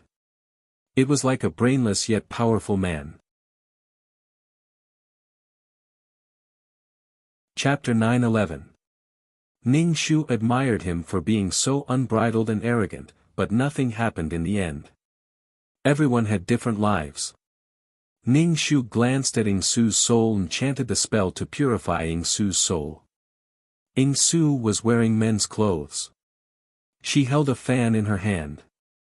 Feng Qingqian's bones were small. No matter how a woman dressed, she couldn't dress up as a man. However, Ing Su was full of vigor. When they passed by the brothel, Ing Su wanted to go to the brothel to take a look. Ning Shu curled his lips. It was as if one didn't go to the brothel in ancient times, it wasn't transmigrating. With his own worldview, he could do whatever he wanted in this world without being beaten to death. Ing Su later opened a brothel. However, it was a modern clubhouse. He could earn money and collect information. Ing Su wanted to go in. However, when she touched the few pieces of silver in her pocket, she frowned. The original owner had money every month. Why did she only have so little money? She was so useless. Ing Su glanced at the brothel and turned to leave. She had more important things to do this time. In the Feng family, there was no one who belonged to her. She wanted to cultivate people who belonged to her and were loyal to her. Ing Su went to the place where slaves were sold. She locked people in cages or tied them up with ropes. There was a sign in front of their chest. They were sold like animals. This was the cruel life of ancient times. People who didn't have families or clans to protect them were like this. The Feng family didn't chase Feng Qingqian out. They gave her a place to live and food to eat. Otherwise, Feng Qingqian would be one of those tied up and sold. When one didn't have absolute power and power, one could only adapt to life. No life was perfect. Feng Qingqian didn't know how to please people. She would definitely be ignored. Even if she wanted to fight for something that belonged to her, she had to have reason and evidence. She had to make sure that no one could find a stain. Ing Su always said that Feng Qingqian was cheap. Ning Shu also wanted to use violence to solve it. In a world where violence could be used, Ning Shu wouldn't be polite. He would use violence to solve it. However, in such a world, sigh, it was just tears. Next time, he would change to a simpler world where he could fight and kill.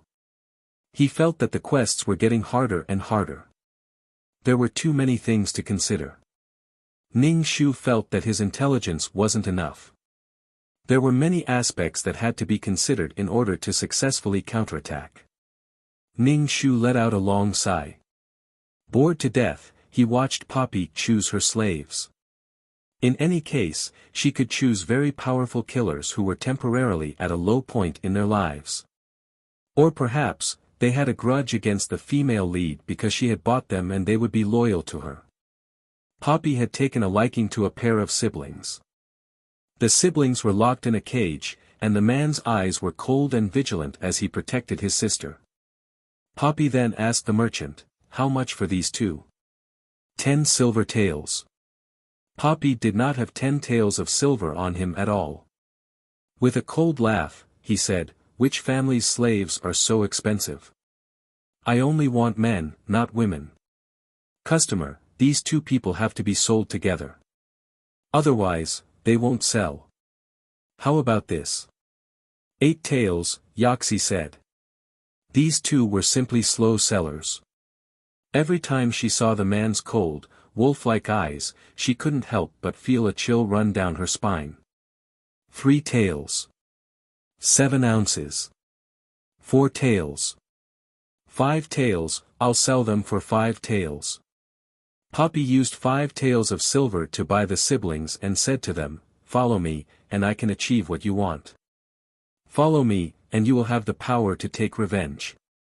Poppy could see the resentment and hatred in the eyes of this pair of siblings. The siblings looked at each other and asked suspiciously, "How can we trust young miss?" "You don't need to doubt this," Poppy said firmly. He was very confident, and people couldn't help but be convinced. The siblings looked at each other, and then knelt on the ground with a plop. "From today onwards, young miss is our master." Ning Shu, the female lead, was just so cool and domineering.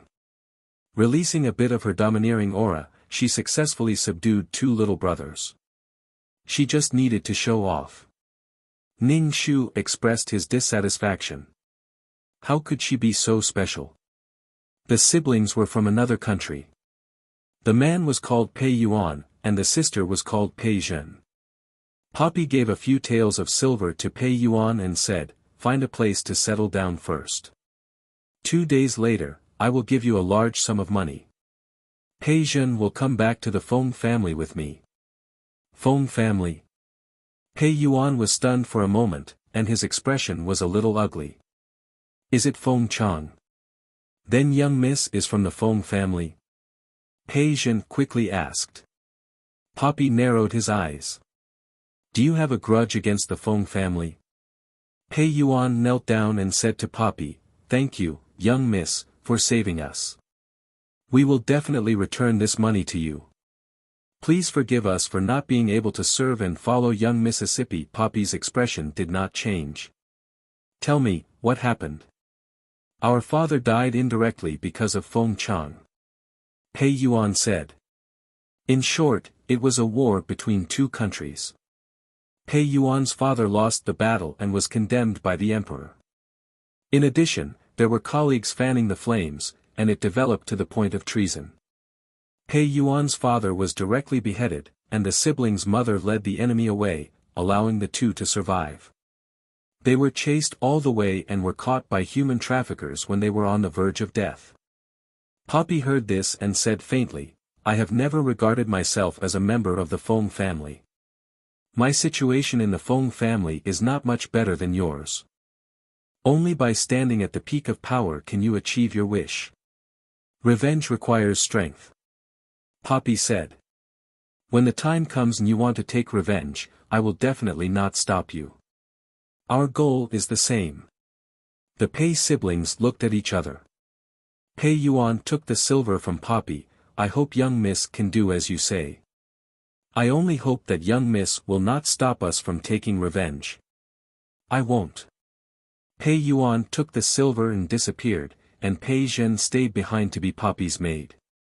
Ning Shu, fuck, they lost the battle and blamed part of the blame on the Feng family. It was their country's emperor and ministers who killed their family. Even if they knew that this matter had nothing to do with the Feng family, they still could not get over it and transferred part of the hatred to the Feng family. However, the siblings helped the male and female lead unify the mainland in the end, and they tried their best to take revenge on their former country. Ning Shu saw that Poppy accepted Pei Zhen so casually and wanted to take Pei Zhen back to the Feng family residence as a maid. Why did Poppy have such hostility towards the Feng family? Even if there was hostility, it should be towards the original owner. She picked up a body for free and vowed to take revenge for the body's original owner. Now Ning Shu told her not to take revenge. He would probably scold her for being cheap, hee. It felt like the Feng family was Poppy's beginner's village. All kinds of brainless people went to find trouble with her, and then she solved them with a wave of her hand. If she could not solve it, there was a strong man to help her solve it. Chapter 9:12. Sigh. Ning Shu sighed, then silently chanted an incantation. Taking back control of the body as soon as possible was the most important thing. Ing Su brought Pei Zhen back to the Feng family. Pei Zhen saw that Ing Su's courtyard was a bit old and was a bit surprised. Pei Zhen was also a young miss in the past. The house she lived in was much better than this courtyard.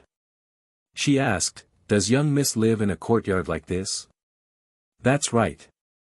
As you can see, the Feng family has not treated me well. Ing Su said without much care, Coming here, you want to change your name. What name do you want to change? Would young miss please bestow a name? Pei Zhen cupped her hands. Let's call you Pei Lan. At this time, Ji Tao, who had her hand broken, ran over. She quickly saluted and said to Ing Su, Young miss, His Highness the Second Prince is here. Do you want to go take a look? The general has also returned. Ing Su saw Ji Tao's casual salute, and her face could not help but sink. She did not appear before, but now she had run in front of her. What are you doing here? Didn't I say that you are no longer my servant? Scram! Ing Su said fiercely. Ji Tao bit her lip and said, This servant was born young miss person. This servant will die young miss ghost. Madam told me to take care of young miss, so I will definitely take good care of you. A trace of mockery flashed through Ing Su's eyes. Ha, I already have people serving me. I don't need you at all. You can leave. Ji Tao glanced at Pei Lan standing to the side and asked, Who is she? How can she appear in the foam manor? Her slave contract is not in the foam manor. Young miss, she will be punished by the madam. She is my person. No one can punish her. Ing Su said arrogantly.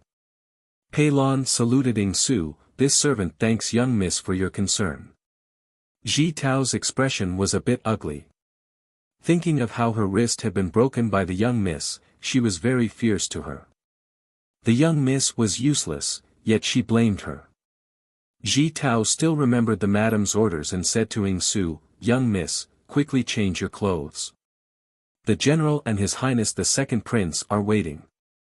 If they want to wait, then let them wait. Just tell them that I will not go. Ing Su said calmly.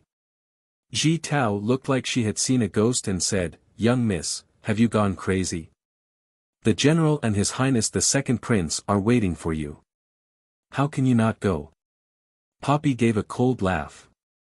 Just because they're looking for me, I have to go. Don't think that I don't know that the second prince is secretly in love with this body's older sister. Only an idiot like the original host didn't know anything. Ning Shu was speechless. Don't forget that there's still a soul here. Poppy gave a cold laugh and said to Ning Shu in his heart, so this is your man? So disgusting. Ning Shu pursed his lips. Who the hell knew that Feng Qing Qian, a concubine's daughter, would be engaged to the second prince? Moreover, she would be his legal wife.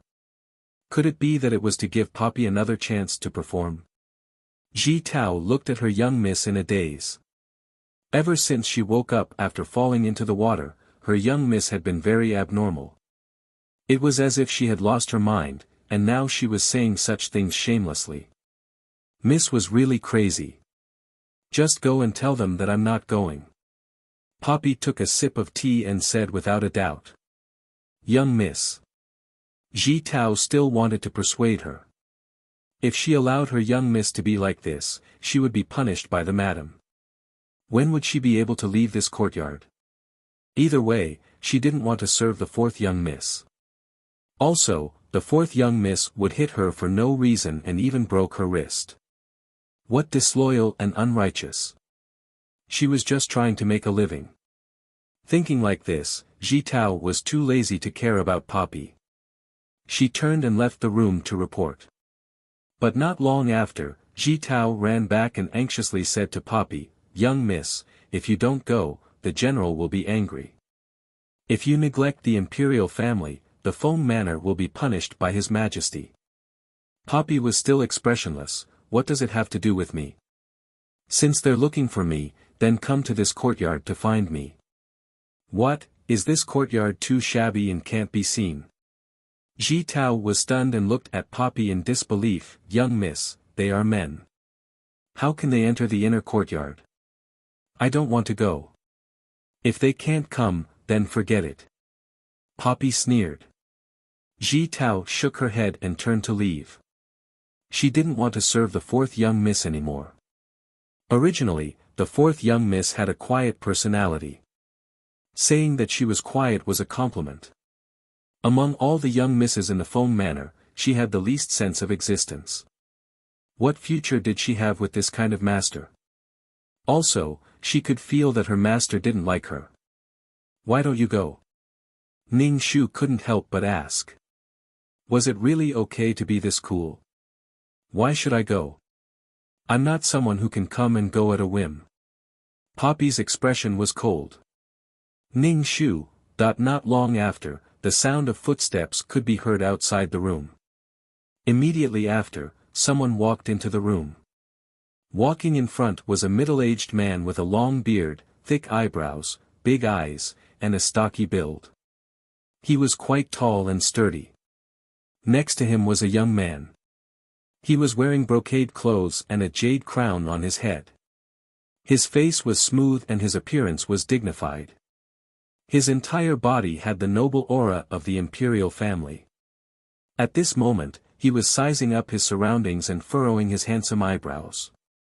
Poppy saw Feng Chang and the second prince and couldn't help but sneer. My shabby courtyard is able to welcome two distinguished guests. Your presence brings light to my humble dwelling. Poppy's words were full of sarcasm. Feng Chang couldn't help but glare. What are you doing? Why aren't you going to the front hall? Feng Chang's voice was very loud. Look at yourself. His Highness the Second Prince is still waiting for you. Feng Chang scolded Poppy. Pei Lan, go pour some tea for the distinguished guests. Poppy ordered Pei Lan. My apologies, my courtyard doesn't have any good tea. The second prince frowned and said, no need to prepare tea. General Feng, I've come this time to talk about something. I want to annul the engagement with the fourth young miss. Why? This engagement was decreed by His Majesty. How can your Highness the Second Prince annul the engagement just like that? Does His Majesty know about this? Feng Chang asked in a loud voice. He shook his head. Your Highness the Second Prince, you can't annul the engagement so hastily. General Feng, I'm really not suitable for the fourth young miss. This kind of marriage is too absurd. The second prince couldn't help but say. He really didn't like this Feng Qingqian. Poppy sneered, annul the engagement. He was simply a scum. You don't like me and I don't want to like you. Since you want to annul the engagement, how can that be? Even if it's annulled, I'll be the one to divorce you. Poppy stood up, looking very fierce. Second prince, it's me, Feng Qingqian, who will divorce you. From now on, we have nothing to do with each other. Poppy raised his head slightly. He was as proud as a phoenix soaring in the 9 heavens. He was dazzling and beautiful. The cowardice and inferiority between his brows were gone. The second prince looked at Poppy in a daze and then realized that this woman, Feng Qingqian, actually wanted to divorce him. A woman divorcing him? Chapter 9:13. Poppy became the first woman in history to divorce a man. She raised her chin slightly, looking at the second prince as if he was nothing. When she said that, everyone in the room was stunned. General Feng's mouth opened slightly, then he cupped his fist and apologized to the second prince. My daughter spoke arrogantly. Please forgive her, Your Highness. I will discipline her well. TSK, discipline. I have never disciplined her. Poppy heard Feng Chang's words and her face was full of sarcasm. The second prince looked like he had been fed shit. His face was green. He flicked his sleeves and said coldly, General Feng, I cannot accept such a woman. Feng Qingqian, speak properly. Feng Chang scolded Poppy. Do you really want the second prince to break off the engagement? So what if he breaks it off? Such a fickle man, I, Feng Qingqian, do not want him. Does father want me to marry such a person? Father, are you going to sell your daughter for glory and wealth? The sarcasm on Poppy's face was blinding. It made the second prince turn green. It was an ugly sight. Even Feng Chang, who had been on the battlefield for a long time, was stunned. He repeatedly apologized to the second prince. Who do you think you are? How dare you divorce me? The second prince gritted his teeth. Feng Qingqian, just you wait. Ning Shu. Degree. Ning Shu was stunned. She used all her strength to fight for control of the body. When a woman divorced a man, the main character was not afraid of the world. She had personality and could make men fight for her. But when a supporting character did so, it was disgraceful. If Poppy was allowed to break off the engagement, she would chase Poppy out of her body. When the original owner came back, she would lose her reputation. No one would dare to accept a woman who had her marriage annulled by the royal family. Ning Shu could not understand. Poppy was so arrogant. Why wasn't she beaten to death? Ning Shu felt like there were countless needles in her head. She gradually took control of the body. But her soul was entangled with layers of resentment. An extremely cold aura entered her soul. This was the reason why Ning Shu did not want to fight with Poppy for the time being. Being entangled with such a thing would mean that he would be plagued with negative karma. But in such a situation, he had to stand up. Feng Qingqian, are you crazy? How dare you snatch the body? Ing Su shouted angrily. At the same time, she wanted to squeeze Ning Shu out of her body. Being bullied like that, what are you doing popping out here, you weakling? Poppy shouted. Scram back to where you came from. I'll take care of this. Ning Shu's head hurt so much that the veins on his forehead bulged. He ignored Poppy's shouts and bowed towards the second prince and Feng Chang. Qin Qian greets your highness the second prince and father. Second prince snorted, Feng Qin Qian, if you don't give me an explanation today, I will charge you with treason and insubordination. Ning Shu endured the pain in her head and said, I spoke arrogantly before because I was shocked by your highness's sudden cancellation of the engagement. Humph. The second prince's face was still very ugly. Ning Shu said calmly, does your highness know that your highness is here to cancel the engagement? He doesn't know. If you cancel the engagement with me, I can compensate you, the second prince said. Feng Chang shook his head at Ning Shu. Ning Shu said, this marriage concerns the reputation of the Feng family and the royal family. If your highness cancels the engagement for no reason, Qin Qian's reputation will be ruined. Does your highness want to force Qin Qian to die? Ning Shu said coldly. This. The second prince hesitated. I don't mean that. If his father knew that he forced his fiancée to die, he was afraid that he would be punished. Plus, the Feng family had military power. He wanted to marry a woman from the Feng family, but this woman was not Feng Qin Qian. Plus, Feng Qin Qian was a concubine's daughter. Has Qin Qian done anything to disgrace the royal family, disgrace the family, or disgrace your highness's reputation? Ning Shu asked. Never, the second prince said. He felt that her cowardly appearance was not likable. Then is it that Qin Qian's appearance is without salt that your highness cannot bear to look at? Ning Shu's voice rose slightly as he stared at the second prince. The second prince looked at Ning Shu. He had a delicate face. He was a beauty. A moment later, he said, Miss Feng is not without salt. Ning Shu's voice was filled with confusion. Then why does your highness want to cancel the engagement? Does your highness know that once Qin Qian's engagement is cancelled, Qin Qian will not be able to speak of her in-laws for the rest of her life? She will lose her reputation. How will Qin Qian live? This. The second prince's expression was not good.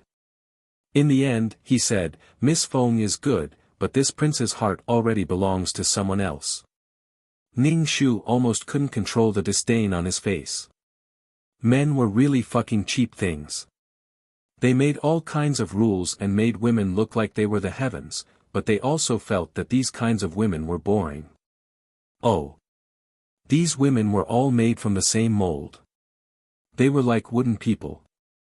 They liked women with personality. If a woman had a bit of personality, they would say that she didn't abide by the virtues of a wife. Fuck, go die. His head hurt. Poppy was roaring again to fight for control of his body. Ning Shu felt that his soul was extremely uncomfortable. His entire body was drenched in sweat. Ning Shu took a deep breath and said, It is not impossible for your highness to cancel the engagement. However, this matter must be explained clearly to the emperor. Qin Qian is not only doing this for her own reputation, but also for the reputation of the entire Feng family. There are also the women of the Feng family. If because of Qin Qian, the marriage of the sisters in the family is delayed, Qin Qian's death will not be enough to atone for her sins. Father cannot be ridiculed by the world because of this. Ning Shu said calmly. Want to cancel the engagement? How could it be so easy? Even if it was cancelled, he would not let you have it easy. In this era, a woman's reputation was very strict. If a family had a woman who disgraced the family's reputation, it would affect the marriage of the entire family's women. Ning Shu now wanted to tie up the entire Feng family and tie up Feng Chang. Want to kick him out and marry the Feng family's daughter of the first wife? Keep dreaming. Feng Chang cupped his fist and bowed to the second prince. Your Highness, please reconsider. This marriage concerns the reputation of the two families. The second prince frowned tightly. He originally thought that he could successfully cancel the engagement. However, the other party was not in the wrong. Canceling the engagement for no reason, he was afraid that his imperial father would not be able to explain it. If it really went to his imperial father, even if the engagement was successfully cancelled, his imperial father might not agree to him marrying the Feng family's daughter of the first wife. The other princes all wanted to rope in the Feng family. All kinds of thoughts flashed through the second prince's mind. In the end, he locked his target on Feng Chang. It would be good if he let the daughter of the first wife marry in his place. If it really didn't work, he would do something to ruin Feng Qingqian's reputation. At that time, it would be natural to cancel the engagement. Ning Shu sensed that the second prince's eyes were filled with malice. Even now, he still did not dismiss the idea of canceling the engagement. He did not know what he would do in the future. Chapter 9:14. Facing the second prince's deep gaze, Ning Shu decided to make the first move. This era was too harsh on women, but it was very forgiving to men. No matter what happened, they could be easily forgiven. Even going to a brothel could be said to be romantic. Get lost. The second prince didn't achieve his goal, and he was in a bad mood. Damn, he would rather face the woman who just jumped up and said that she wanted to divorce his woman. This way, he could legitimately break off the engagement, and the other party's reputation would be tarnished. He was the weaker party, and the Feng family was the one in the wrong. It wasn't impossible to use Feng Fian to replace Feng Qingqian. Everything was afraid of reason, especially the Feng family. It wasn't something a prince like him could casually bully. The second prince turned to look at Ning Shu, and deliberately provoked him. Feng Qingqian, this prince already has a woman he likes. I hope to break off the engagement and be together with the woman I truly love. Ning Shu bowed expressionlessly. Qingqian will remember. What woman he loved? He just felt that her status as a concubine's daughter wasn't high enough. There was a difference between the status of a concubine and a concubine. He despised her for not having any status or weight in the Feng family. When the time came, he couldn't let the Feng family stand on his side. Wasn't it just coveting the supreme position? The second prince saw that Ning Shu didn't have any expression, and couldn't help but leave. Second prince, I will send you off. Feng Chang glanced at Ning Shu, and sent the second prince out of the courtyard. Once the two left, Ning Shu couldn't hold on anymore. He sat on the chair, and his entire body was covered in sweat.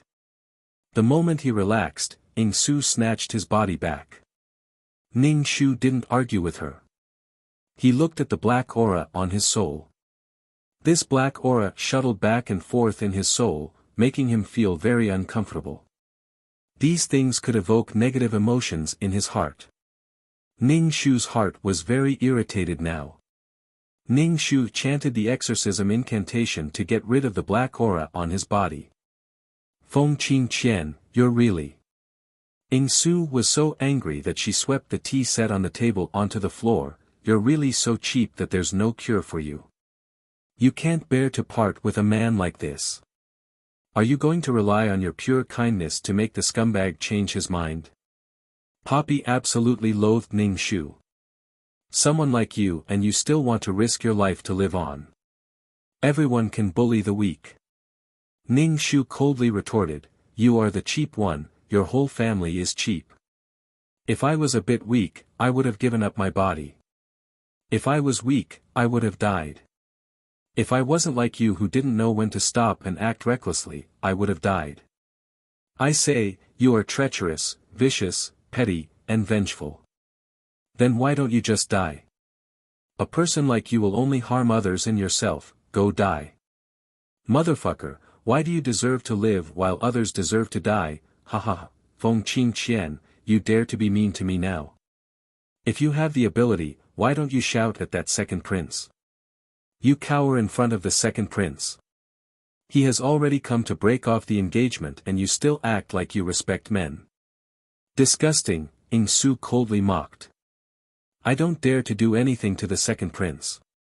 His father can kill the entire Feng clan. Ning Shu retorted. As if everything would be fine if you divorced the prince. Without the female-led halo, you would definitely die. In this era where fame was greater than life, that was why there were so many dead women. Kill them to prevent them from harming the other women in the family. What's the difference? We are all humans. My life is up to me and not the heavens. Ning Shu faintly said, yes, we are all humans. Then why do you want me to give up my body and let me die? Double standards shouldn't be too serious. As long as it was beneficial to her, it was right. Feng Qingqian would rather die and rot than letting Su take over her body. You are already dead. Why did you come out? Can't you rest in peace? Ing Su said irritably. Someone suddenly came out and interrupted her rhythm of doing things. Aren't you also a ghost? Why don't you rest in peace? Ning Shu asked back. Ning Shu didn't bicker with Ing Su anymore. She focused on chanting spells to get rid of the black energy on her body. At the same time, she had to save up her power to fight the second prince for the body. The second prince didn't hold back anything good. In this era, the most effective way to deal with a woman was to ruin the woman's reputation. The man didn't have to do it himself. The family couldn't tolerate a woman with a ruined reputation. Damn, bitch. Feng Chang, who went to send the second prince off, came back. He said to Ing Su, go to the front hall. I have something to tell you. I'm not going. Ing Su crossed her legs and held a teacup to drink tea. Feng Chang was confused. Why did she change when she came back? Feng Chang said with a cold face, I think you have eaten a bear's heart and leopard's guts. You dare to divorce the second prince. When the emperor blames you, the Feng clan can't handle it. Ha ha. Ing Su said calmly, what does that have to do with me? Where did all the rules you learned go? Feng Chang frowned. Even if he was a rough person, someone who didn't care much about etiquette, he couldn't stand Ing Su like this. Is this how you talk to your father? Raised but not taught. I can't even eat my fill now. What rules and etiquette are you talking about? Ing Su said sarcastically. As the fourth young miss of the Feng clan, I live in a courtyard like this with no one to serve me. You even want to sell me to the royal family to seek glory and wealth for the Feng clan. At least feed me well. You want the horse to run and not eat grass. How can there be such a good thing? Ing Su said calmly. As Ing Su said this, she said to Ning Shu in her heart, you are an idiot who doesn't know how to fight for it. You are being sold and still count the money. Ning Shu ignored her and sped up the purification of his soul. This kind of thing was a ticking time bomb in his body, but the purification effect was minimal. Ning Shu found that using this kind of spell to purify the resentment was very slow. It didn't have much effect. Feng Chang was once again choked by Ing Su's words. He glared at her, where did you hear these shameless words from? Ha, am I not living in a broken courtyard? Did the Feng clan not neglect me? Ing Su asked back, now you want me to marry such a fickle man. For the glory and wealth of the Feng clan, you really can do anything. What nonsense are you talking about? The Feng clan's glory and wealth were obtained by the Feng clan from the back of a horse. As for your marriage with the second prince, it was set by your mother and noble consort Du. The veins on Feng Chang's forehead bulged. Ha, my mother is already dead, and you still blame this on my mother. A dead person can't jump out to confront. You can say whatever you want. Ing Su acted as if she had a grudge against the whole world. Feng Chang, stay at home and reflect. Feng Chang turned and left. Ing Su didn't care. Anyway, she wouldn't let the Feng clan send her to a political marriage. Her life must be decided by herself. She wasn't that weak and easy to bully Feng Qingqian. Chapter 9:15. Not long after Feng Chang left, servants and maids moved things over. It was some brand new furniture and a dressing table. There were some jewelry and hairpins on a few trays. The servant next to Lady Feng bowed to Ing Su. This is a gift from Lady Feng to Mississippi, thank you, Ing Su said without sincerity. It was probably for Feng Chang to see. She just wanted to use her marriage in exchange for the Feng family's wealth. Power was to protect the people she wanted to protect. If she had to sacrifice to protect the glory and wealth, she would rather not have it. Power was to protect, not to sacrifice. Now, she had to sacrifice just to give something, no matter what the Feng family did. Ing Su was full of sarcasm and malice. The servant's face was very ugly. She called for people to put down the things. Ing Su said faintly, I've gotten used to using old things over the years. I'm not used to using such good things. Send them back. Ning Shu, hey, are you crazy? You keep saying you want to fight for what you deserve. Now that it's sent over, you want to refuse, Ning Shu couldn't help but say. She was really unreasonable. Ing Su's expression was cold. She didn't like the Feng family's things. Didn't they want to rely on these things to make her stay with that fickle man for the rest of her life? The Feng family looked down on her too much. In the modern era, what kind of jewelry had she not seen? As the king of assassins, how could she not have money? Ing Su never cared about money. Even in the ancient era, she could still make money. When the servant heard a concubine's daughter refuse the things sent over by the head wife with such an attitude, she was so angry that her face turned green. But the other party was the master, so she couldn't say anything.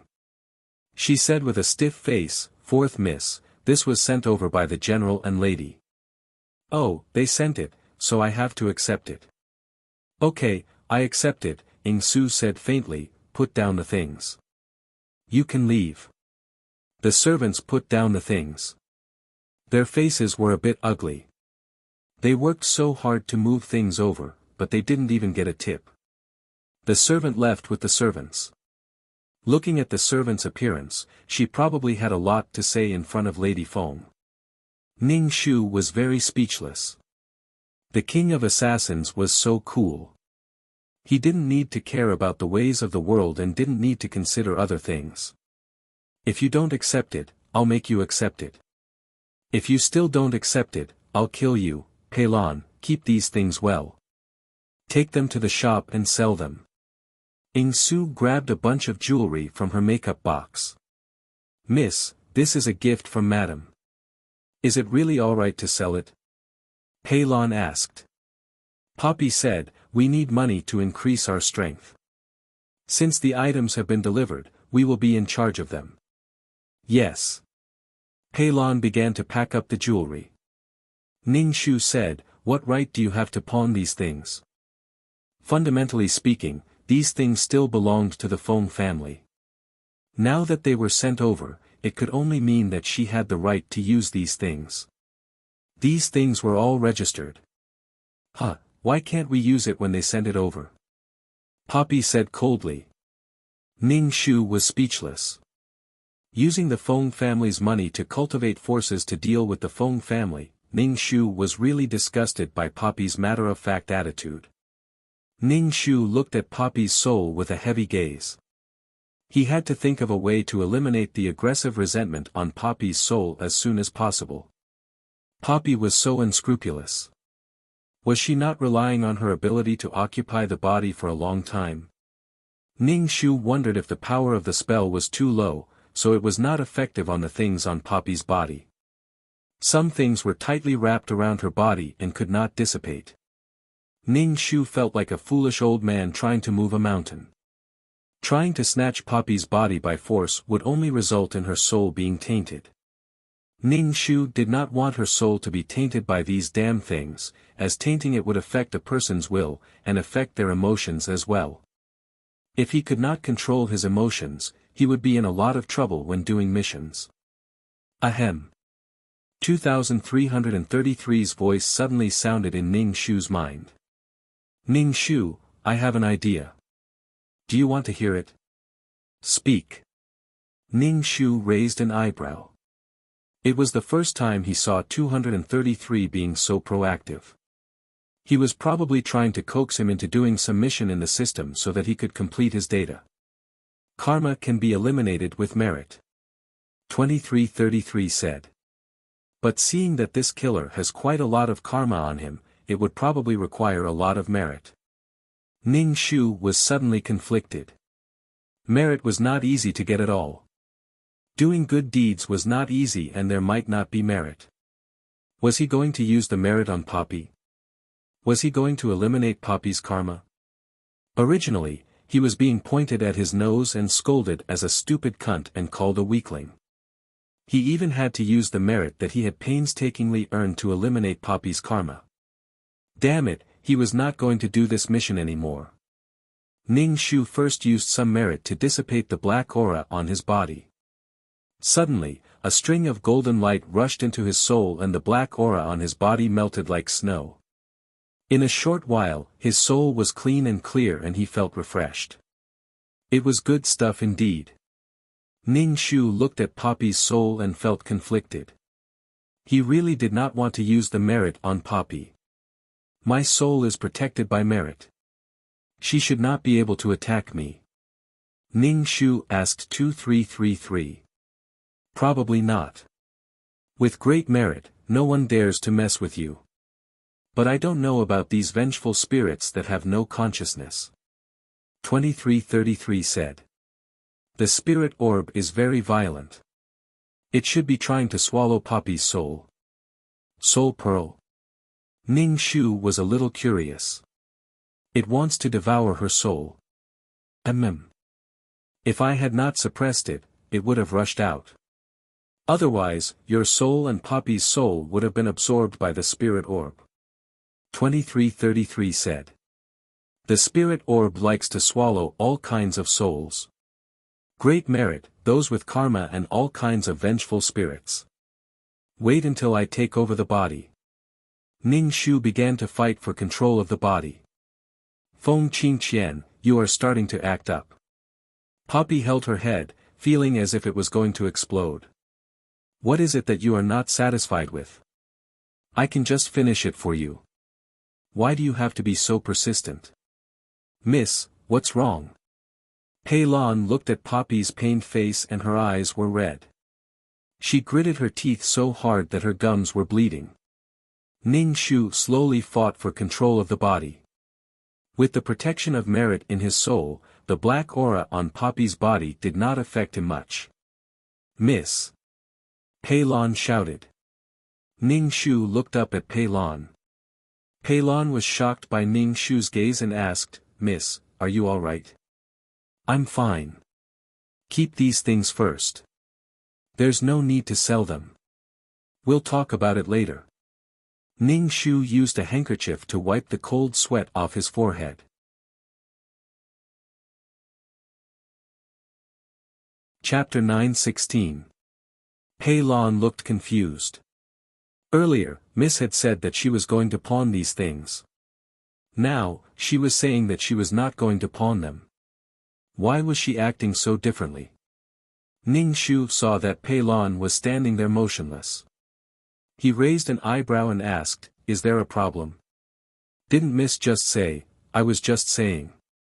This is not a good time to sell things. Ning Shu said calmly. She looked at her clothes in the bronze mirror. She straightened her clothes and went to find Feng Chang. Miss, where are you going? Pei Lan was baffled. How could Miss be like this? Why did she seem like a different person? Pack your things. I have something to do. Ning Shu turned and left. Yes. Pei Lan looked confused. Ning Shu went to Feng Chang's study. There were 2 guards at the door. The 2 guards stopped Ning Shu. Ning Shu said kindly, "Can you help me pass on a message?" As a general, there must be something important in his study. For example, a map of the country. In ancient times, maps were important strategic information. A guard went in. After a while, Feng Chang came out and went to the front hall. Ning Shu followed behind Feng Chang. In the front hall, Feng Chang did not look too good. He ignored Ning Shu. He picked up the tea on the table and drank it slowly. But he was a rough man after all. He drank a cup of tea in one gulp. Ning Shu bowed to Feng Chang. "Daughter greets father." What is it?" Feng Chang said. Ning Shu said, "Father, after I fell into the water, my mind is not very clear. Sometimes I say things that I don't understand. Please don't blame me." Feng Chang raised his rough eyebrows and asked, "What is wrong with you? Have you seen a doctor?" "Father, it's nothing. It's just indirect mania," Ning Shu said calmly. "Feng Qingqian, do you want to die?" Poppy roared. He tried to control his body. Ning Shu felt a slight headache, but it was bearable. "When did you get this problem?" Feng Chang asked. "Don't tell anyone about this problem. It won't be good if the second prince finds out." "I understand," Ning Shu bowed and said, "Father, I feel that the second prince wants to break off the engagement." "With the Feng family around, he won't do that," Feng Chang said. Ning Shu said, "The second prince feels that his daughter's status as a concubine's daughter is not worthy of him, so he wants to break off the engagement and marry the Feng family's daughter of the first wife." Feng Chang glanced at Ning Shu. "Don't spout nonsense. Indeed, your daughter's status is not good enough for a noble like the second prince," Ning Shu said. "It seems that the second prince is determined to break off the engagement. Your daughter also wants to break off the engagement with the second prince. This marriage was arranged by your mother and the second prince's mother, noble consort Du His Majesty also agreed." Feng Chang said.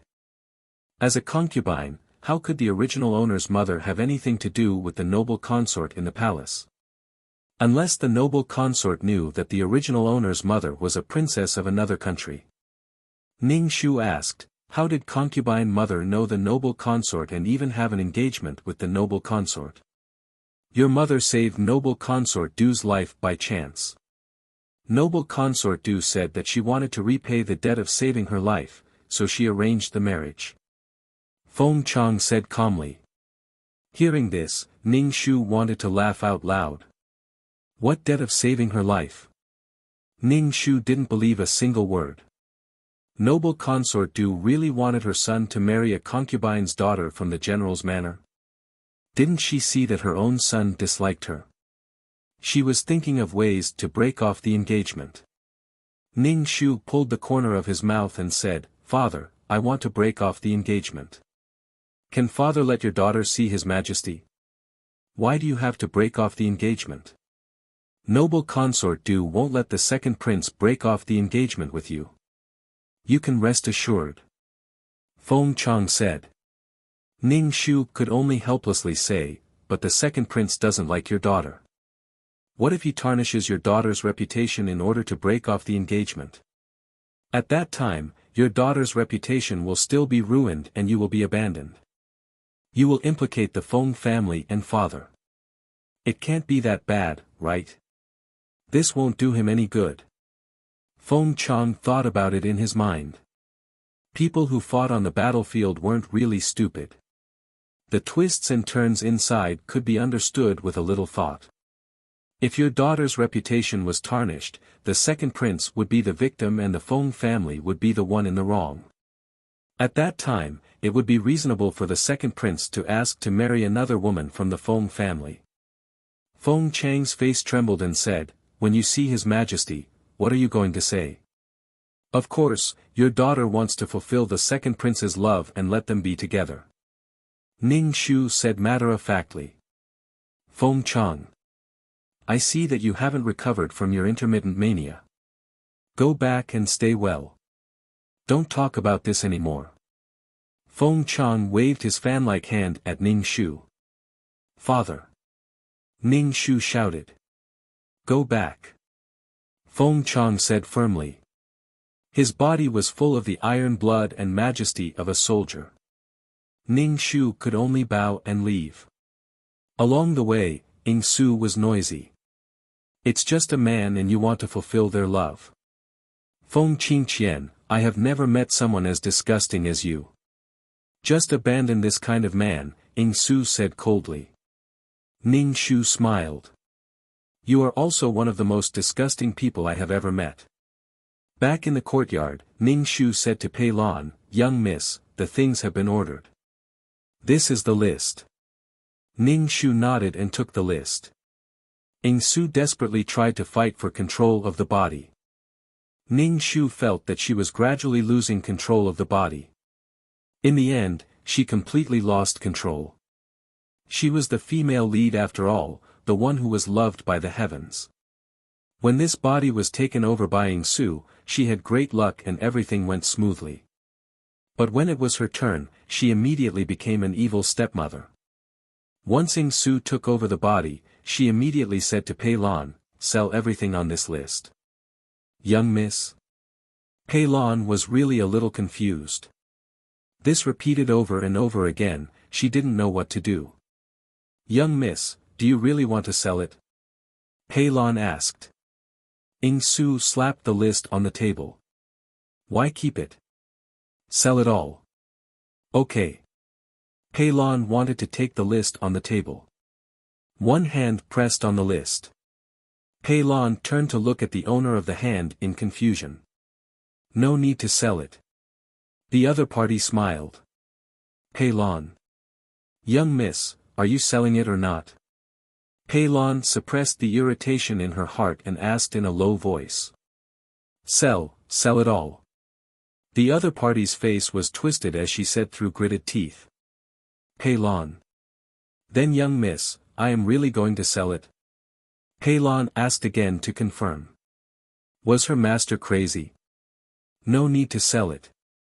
Keep these things first. I will tell you when it's time to sell it. Pei Lan was also a little angry. Her tone was impatient. Young miss, are you selling it or not? Can you give me a definite answer so that I can prepare?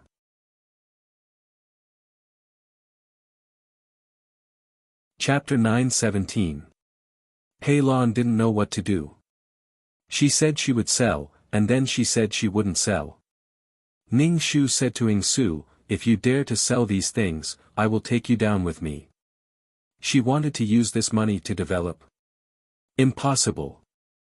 Feng Qingqian, are you crazy? I have money and you have money. Why are you like this? Ing Su said irritably. I like to go against you. Ning Shu said. If these things were sold, how should he answer when asked in the future? Should he say these things were sold? And the assassin group established was not something Feng Qingqian could control. She might betray her. The Pei siblings were hostile to the Feng family. They were making dowry for someone else. You're crazy. Ing Su waved weakly at Pei Lan. I won't sell for now. Pei Lan, yes, young miss. Pei Lan stood still, waiting for Ing Su to change her mind. Young miss, you really won't sell? Pei Lan asked. I won't sell. Ing Su felt that it was getting easier for Feng Qingqian to snatch the body, but it was much more difficult for her to fight for it. Was she really going to disappear? Although she disliked this body, she couldn't leave it. If she left, she didn't know if she could live. Pei Lan sighed and said, I will go prepare food for young miss. Not long after the second prince came to cancel the engagement, there were rumors in the capital that the fourth young miss of the Feng family was sick and was not suitable to be a daughter-in-law of the imperial family. The second prince wanted to spread more erotic rumors, but thinking that Feng Qingqian was still his fiancée in name, he didn't have the courage to color his hair. Ning Shu was speechless when he heard the news. Could it be that this guy couldn't become the emperor in the end? He didn't have enough breadth of mind and vision. At the very least, he should have some ruthlessness and tolerance. But this guy didn't have any of that. TSK, Feng Qingqian, look at your man. Ing Su said sarcastically. You treat a man like this like a treasure. Ning Shu, not my man, tidy up. We're going to the palace. Feng Chang came over and said to Ing Su. I'm not going. Ing Su said lightly. Feng Chang didn't care. He just thought this guy's intermittent mania was acting up again. He ordered Pei Lan, help your young miss freshen up. Yes. Pei Lan bowed. There was an uncontrollable hatred in her voice. Now that her enemy was right in front of her, she couldn't suppress the emotions in her heart. Hurry up and pack up, or I'll get someone to drag you into the car, Feng Chang said. Poppy's face was filled with unhappiness. After tidying up, he followed Feng Chang out of the manor and met the daughter Feng Fei Yen on the veranda. When Feng Feiyan saw that her father wanted to take this concubine's daughter out of the residence, she asked somewhat unhappily, Father, where are you taking her? Why aren't you taking me? Be good. Father has matters to attend to in the palace. Feng Chang said gently. Of course, he doted on his daughter.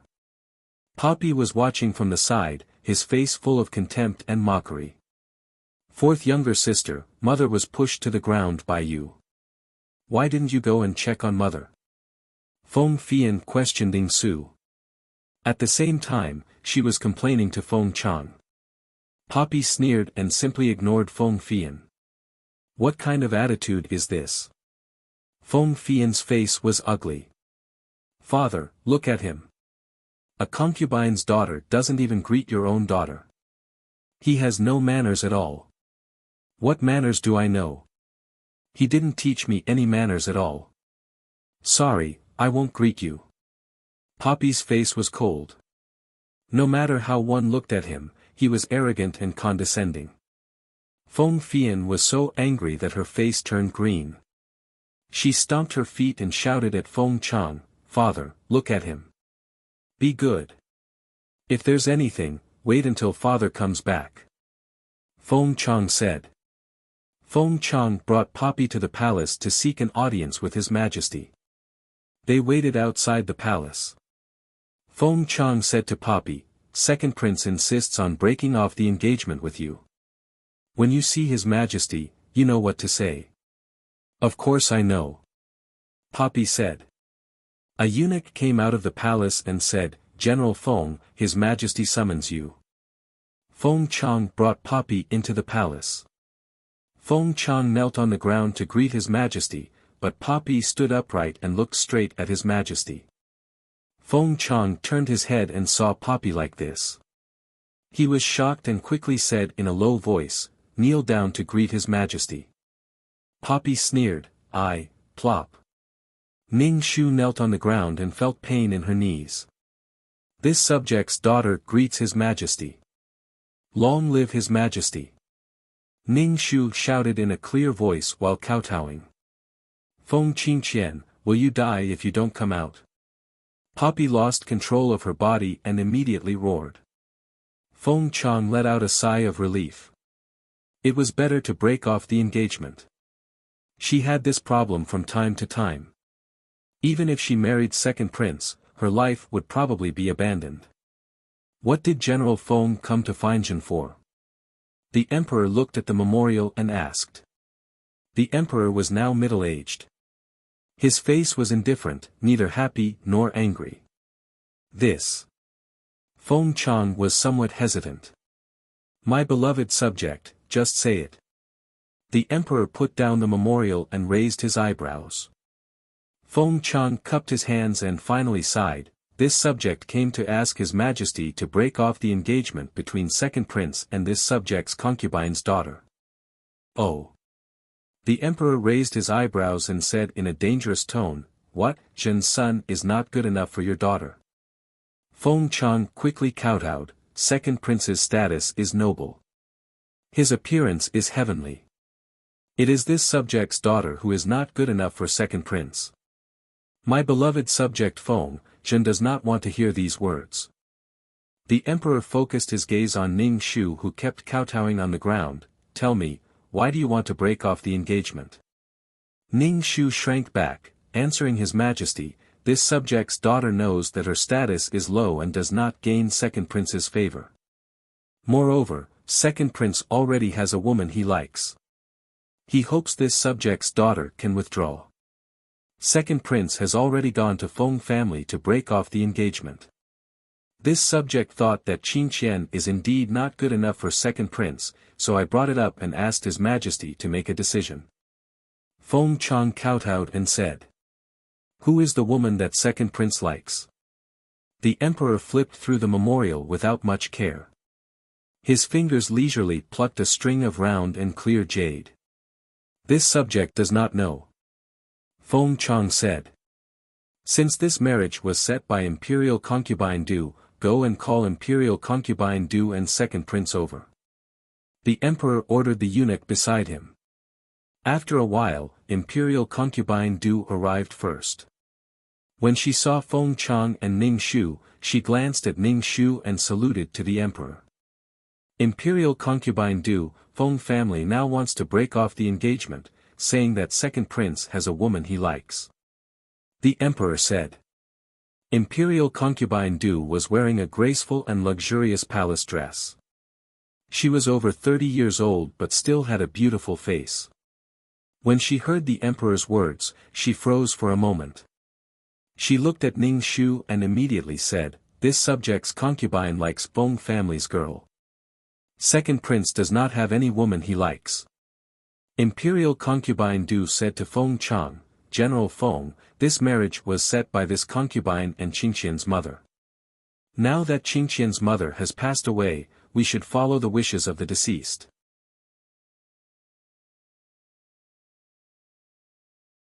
Chapter 9:18.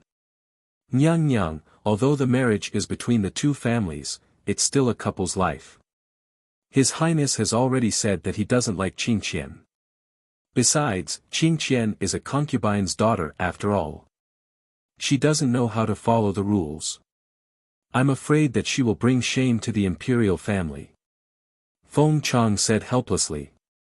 If it wasn't for the second prince spreading rumors, he wouldn't have come to break off the marriage with the imperial family. With the childish tricks that the second prince played at the age of 16 or 17, people of Feng Chang's age could tell what he was thinking at a glance. Rules can be taught slowly.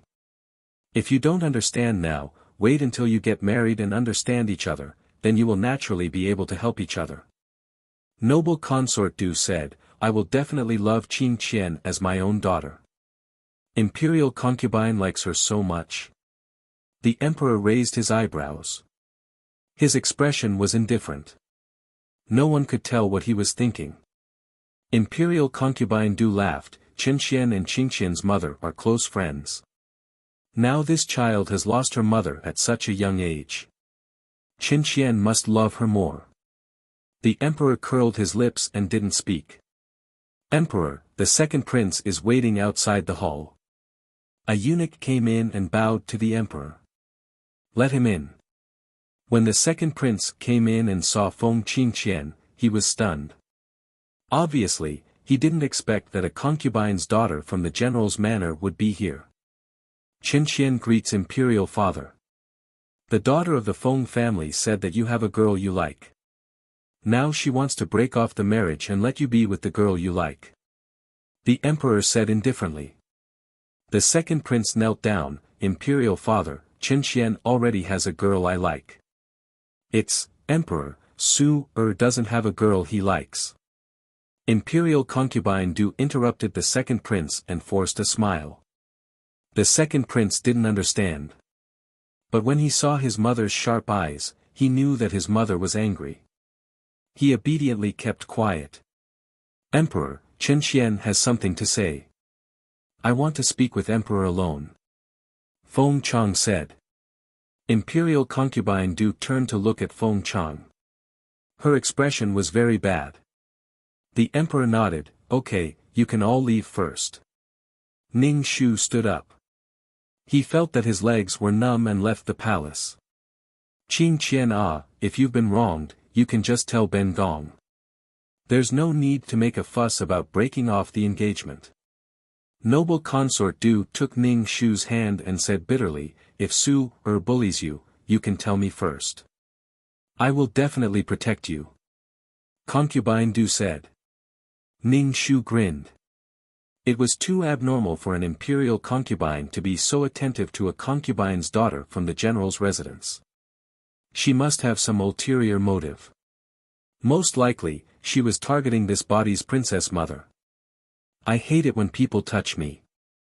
Concubine Du's hand was flung away. Concubine Du looked at the person who suddenly turned hostile.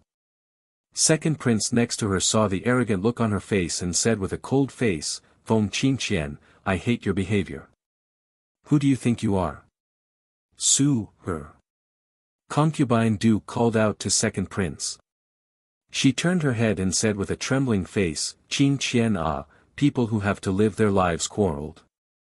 Listen to aunt, don't make things out of hand. Breaking off the engagement is not good for your reputation. When did you become my aunt? I don't have an aunt. Ing Su sneered. Concubine Du's eyes flashed with a sharp light. She was very angry to be scolded by a junior, and a concubine's daughter from the general's residence. Emperor, His Highness, go in. Miss Feng, come with us. The eunuch came out and said to the three. When the three entered the hall, Concubine Du met the emperor's unfathomable eyes. She couldn't help but guess. The emperor coughed and said lightly, since the two children don't want to be together, then forget it. Concubine Du wants to take care of a friend's child. There's no need for an engagement. You can let this child be your adopted daughter. This. Concubine Du quickly said, after all, the engagement of these two children is a well-known thing. It's not good for Qing Qian's reputation to break off the engagement like this. When did these two children get engaged? You want to take care of the child of an old friend and take care of her as your own daughter. The engagement is simply a joke. The emperor said with a cold expression. Concubine Du's face was ugly, and second prince breathed a sigh of relief. Finally, he didn't have to marry such a woman. Thank you, Emperor. Feng Chang knelt down to thank the emperor. Seeing Ing Su standing upright, his eyelids couldn't help but twitch. He pulled Ing Su to kneel down and pressed his fan-like hand on Ing Su's head to kowtow. Thank you, Your Majesty. Ing Su, Concubine Du took a deep breath and bowed to the emperor. Qinqian knows. Qing Qian is Qinqian's adopted daughter. The emperor grunted and waved his hand. The people in the hall retreated out of the palace. Concubine Du coldly snorted and turned to leave. Second prince followed to Concubine Du's bedroom. Once in the bedroom, Concubine Du first took a sip of tea. The tea was cold. She was so angry that she directly smashed the teacup. Second prince succeeded in breaking off the engagement. He was quite happy. Seeing Concubine Du like this, he couldn't help but say, Mother, don't be angry. You're very happy. Concubine Du glanced at second prince. Second prince nodded honestly, I'm not satisfied with Feng Qingqian. She's a concubine's daughter, and she's so timid. Just looking at her makes me sick. Idiot. Imperial concubine Du slapped the second prince. The second prince covered his face in shock. Mother. I really want to beat you to death, you idiot. I painstakingly planned for you, and you're just a hindrance.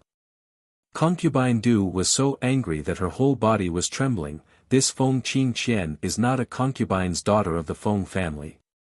She's the child of the eldest princess of the Qi Yan country. The current emperor of the Qi Yan country is her uncle. I arranged this marriage for you. Feng Qingqian's temporary identity is a concubine's daughter of the general's manor. It can help you hide your edge among your brothers and make your father feel that you don't have any ambition. When you marry Feng Qingqian, you can try to get in touch with the Qi Yan country. With the support of the Qi Yan country, your chances of ascending the throne will be higher. How could I have thought that you would be so unwilling? If you had asked me in advance, the engagement wouldn't have been broken off now. Concubine Du was so angry that her heart hurt. Second prince was dumbfounded. He opened his mouth and said, "But mother, you never told me." Second prince's heart was filled with all kinds of emotions. His nose was sore. The happiness from before had all turned into disappointment. Who would have thought that the concubine's daughter of the general's manor is the eldest princess daughter? I will definitely make Feng Qingqian accept me again. Second prince quickly said. Although the Qi Yan country was small and stood aloof from worldly affairs, its citizens were all proficient in poison. That was why it was able to survive among the many powerful countries. No need to go. It's impossible between you and Feng Qingqian. Concubine Du couldn't help but rub her forehead. She looked exhausted and was very disappointed with second prince.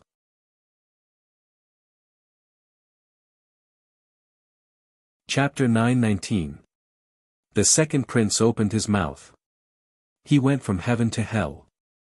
He thought he could marry the Feng family's daughter of the first wife after breaking off the engagement. He didn't expect to lose the watermelon and pick up sesame seeds. Mother, I will make Feng Qingqian accept me again. She has been engaged to me for so many years. No one will want her. The second prince clenched his fist. Imperial concubine Du shook her head. Since she wants to break off the engagement with you and risked her reputation, it means she doesn't want to marry you.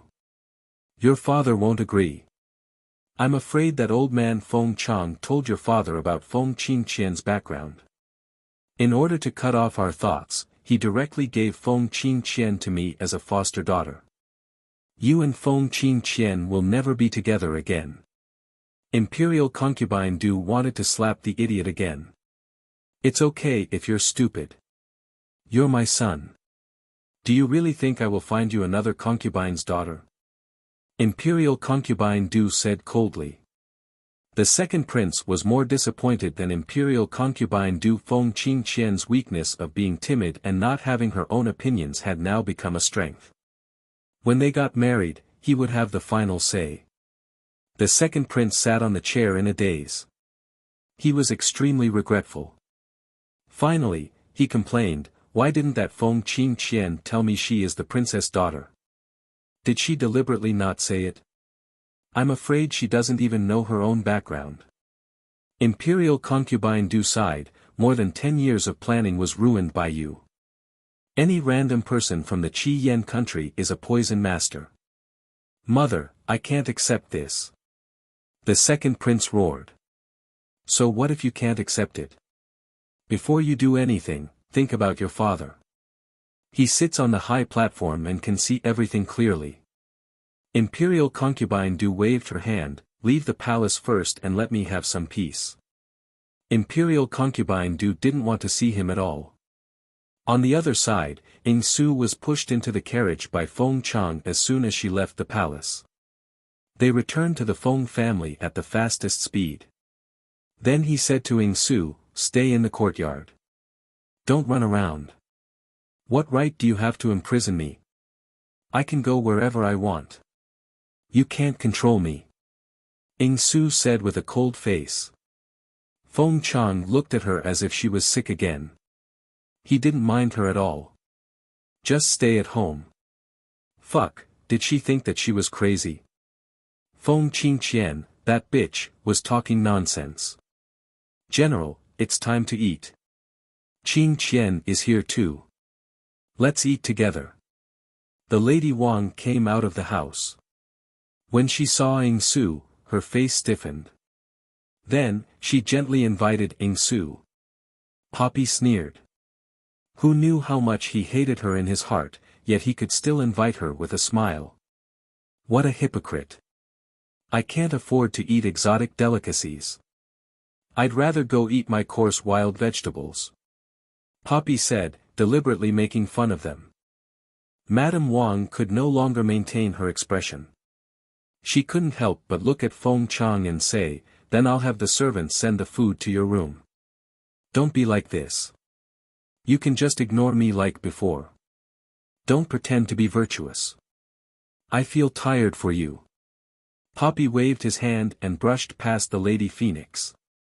There was no need to mention how ugly the expression on the Lady Phoenix's face was. Feng Chang said to the Lady Phoenix, Madam, don't pay attention to her. Just pretend that you didn't hear anything she said. It's fine as long as General doesn't blame me. Qing Qian is a sensitive person who doesn't like to talk. She doesn't say anything usually. I have to manage the Feng family. Sometimes, I can't help but neglect her, the Lady Phoenix explained to Feng Chang. Qing Qian became abnormal after she fell into the water. Do you want to find a Taoist priest to exorcise her? Look at her. She's a completely different person from the Qing Qian of the past. She doesn't know when to stop. The Lady Phoenix wouldn't forget that she was pushed to the ground in front of the servants. How could she manage the back residence with dignity? It's fine. I believe you. Feng Chang entered the room first. Ning Shu couldn't help but ask, you don't even do basic favors. Was it good to be so cool? Hee, a weasel paying a visit to a chicken with bad intentions, Ing Su said coldly. I'm afraid I'll have indigestion if I eat with such a hypocritical woman. How is she hypocritical? Ning Shu asked. Did she have to curse at her to not be hypocritical? Didn't she care about her image? Feng Qing Qian, your official mother is torturing you so much and you're still speaking up for her. Torturing a concubine's daughter. Hypocritical and vicious. Ing Su was full of mockery. You're really an ancient person. Pedantic and pathetic. Ning Shu, you mean that the Lady Phoenix isn't magnanimous enough? Ning Shu asked. She can't even tolerate a concubine's daughter. What magnanimous is that? Such a woman is even praised for being good at managing the household, Ing Su said coldly. Ning Shu, magnanimous? She was not magnanimous. From the Lady Phoenix's point of view, her husband returned in triumph with a pregnant woman who gave birth to a concubine's daughter. Hee, others weren't magnanimous. Ing Su was cruel and merciless towards her love rivals. She was ruthless and merciless. She killed these shameless bitches who tried to get close to her man. She wanted to be with him for the rest of her life. Why wasn't she magnanimous now? The double standard shouldn't be too serious. As long as it was beneficial to her, it was right. Hee, you're so magnanimous. Does that mean you can allow your husband to have other women? Ning Shu asked. How is that possible? My husband can only be loyal to me. If he can't even do that, he doesn't deserve to be my husband. Feng Qing Qian sneered. I only want a man whose body and mind belongs to me. Hee, Ning Shu was too lazy to talk to her. It didn't make sense. Ing Su was an extremely selfish person. Whatever she did was right. Ning Shu started to control his body. Ning Shu realized that every time he controlled his body, he would enter a period of fatigue. This body was in a state where it would change owners. In Feng Chang's words, his intermittent mania had become more serious. Feng Qing Qian, you're starting again. Can't you stop? Ing Su shouted. Ning Shu clenched his fists and moved his neck. He said calmly, I have to come out for some fresh air. Miss, the main yard has sent food.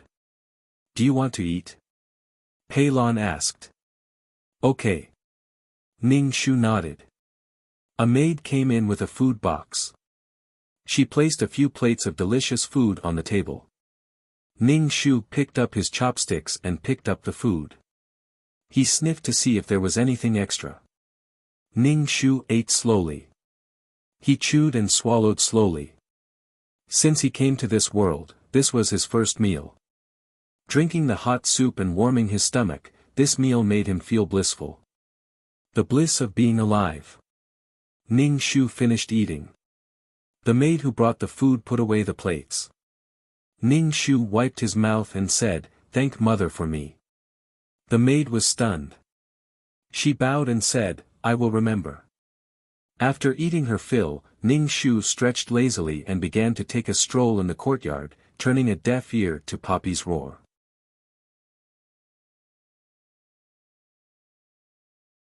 Chapter 920. Pei Lan looked suspiciously at Ning Shu, who was taking a stroll. Were her eyes playing tricks on her, or was there really something wrong? She felt that her master had changed into a different person. This cold and distant look was not the master who had the temperament to look down on the world. What was going on? Pei Lan was very conflicted. She did not know if she should tell her master about her brother. Now, her brother had asked her to ask her master about her future plans. Her master said that she would give money to develop, but now, her master did not mention it at all. She said that she would sell jewelry before, but for some reason, she did not sell it. Pei Lan thought about it and walked to Ning Shu's side. She hesitated and asked, "Young miss, brother wants to ask what young miss is going to do next." Ning Shu stopped and suddenly asked, "If you are strong, will you seek revenge on the Feng family?" Pei Lan was stunned and then said, "Didn't young miss say that you will not stop us from seeking revenge?" Ning Shu pulled the corner of her mouth. "Why do you want to put this kind of national hatred on the Feng family? Even if there is no General Feng, there will be other generals who will defeat your father." Hating the Feng family was a bit strange. According to this logic, Pei Lan should hate the emperor. After all, it was the emperor who started the war. Hating only the Feng family was just to letting Su and the brother and sister have a common goal, so that the brother and sister would follow Ing Su wholeheartedly. "If I say let you go far away, will you be willing?" Ning Shu asked. Pei Lan immediately knelt on the ground and said as if she was making an oath, "Young miss has already bought my brother and me. We are young miss people in life and young miss ghosts in death. We swear to be loyal to young miss." Ning Shu just smiled casually, "If I don't allow you to seek revenge on the Feng family, will you still be loyal to me?" This. Pei Lan was speechless and did not respond for a long time. Her mind was a bit muddled. She did not know if the young miss said it casually or deliberately to test her loyalty. Pei Lan did not know how to answer for a while. Ning Shu did not want Pei Lan's answer. Now, because of her, Ing Su did not have enough money to develop an assassin group. The Pei siblings were born because of Poppy, and without Poppy, they would not be able to rise to prominence. To put it bluntly, they were Poppy's little brothers. After taking a walk for a while, Ning Shu prepared to talk to Feng Chang about changing rooms. Soon, that arrogant Wang with a different surname would appear. Prince Xian was a prince with a different surname and was feared by the royal family. Moreover, he was of the same seniority as the current emperor. Even someone like the second prince would have to address Prince Xian as Imperial Uncle Xian. Prince Xian had his own army and the current emperor really wanted to kill him, but he was just so awesome that he couldn't be killed no matter what. To be honest, Prince Xian's character was similar to Poppy's. It could only be said that they were from the same family. Not long later, Prince Xian would be entering the capital to celebrate the Empress Dowager's birthday. The emperor took advantage of the fact that Prince Xian was away from his vassal state to look for assassins to assassinate him. Prince Xian was injured and ended up in Poppy's courtyard. Poppy had saved Prince Xian while he was at it, and from then on, Prince Xian kept a close eye on him. When he had nothing to do, he would visit Prince Xian's room at night to act like a hooligan and take advantage of Prince Xian's words. Poppy had a strong character. When faced with Prince Xian's provocation, she would not be at a disadvantage and insisted on getting back at him. Prince Xian looked at her dotingly as she bared her fangs and brandished her claws. As time went on, Poppy was helpless against this shameless man. Moreover, he would send her people and money at the drop of a hat. When she was wronged in the Feng clan, he would immediately run over to protect her and use his power to suppress her. He reprimanded Feng Chang as someone who was dim-sighted and Lady Phoenix as a vicious woman. In short, the two of them abused scum and displayed their affection, blinding the eyes of passers-by. Ning Shu's lips twitched. If he were Lady Phoenix, he would want to kill Poppy even if he had to perish together with her. It was a pity that the difference in their strength was too great, and she ended up losing her reputation. To be honest, those who could become the matriarch of a clan and the mistress of a clan all knew their limits. Why would they bother with a concubine's daughter for no reason? A concubine's daughter was not a concubine's son and still had to share the clan's assets. Preparing a dowry for a concubine's daughter and marrying her off could help the clan rope in other clans. Feng Qingqian's living conditions were caused by her personality. Moreover, Feng Qingqian, a concubine's daughter, was actually engaged to the second prince. Moreover, she was the princess consort. The other sisters in the residence were jealous and isolated her. Feng Qingqian knew this as well. However, the moment Poppy came, she listed everyone in the Feng residence as an enemy and even treated herself as a messenger of justice. Ning Shu stood outside the study and waited for Feng Chang to come out. She did not have the right to enter Feng Chang's study. What's the matter this time? Have you recovered? Come and talk to me after you've recovered, Feng Chang said directly. Ning Shu was speechless. Your daughter has recovered, Ning Shu said.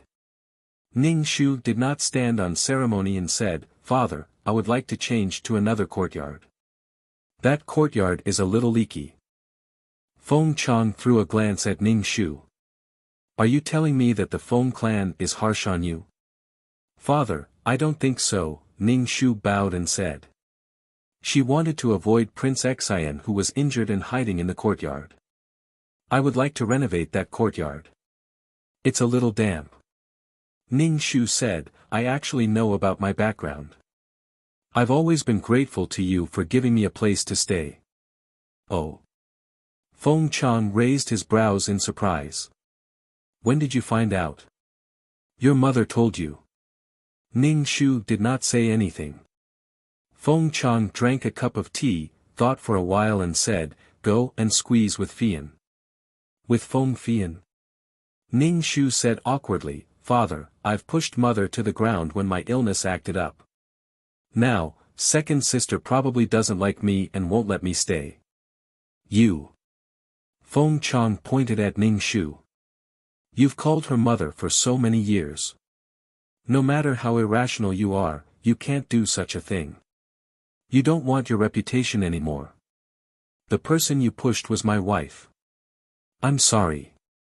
Ning Shu bowed and bowed. Ning Shu said, Father, can we find another place? Second sister probably won't be willing to squeeze with me. There's a garden. Just stand there. Feng Chang walked away with his hands behind his back. Father, Ning Shu called out to Feng Chang. Feng Chang turned to look at her. What's the matter? Ning Shu, he made it sound as if she had many troubles. Father, it'll be the Empress Dowager's birthday soon. There will be a lot of people in the city. Father, you have to send more people to patrol the residence. Feng Chang made a sound of acknowledgement. Ning Shu went back to the courtyard to pack up and prepare to move. Poppy kept roaring in her head. Feng Qingqian, you're actually apologizing? You deserve it. You deserve to be bullied. You should just die. Poppy shouted angrily. I was kind enough to teach the people who bullied you a lesson. Now you're apologizing. What right do you have to live? People like you don't have the right to live. Poppy sneered. You live a lowly and pitiful life. Things belong to the capable. It's the same for your body. A weakling like you doesn't have the right to live.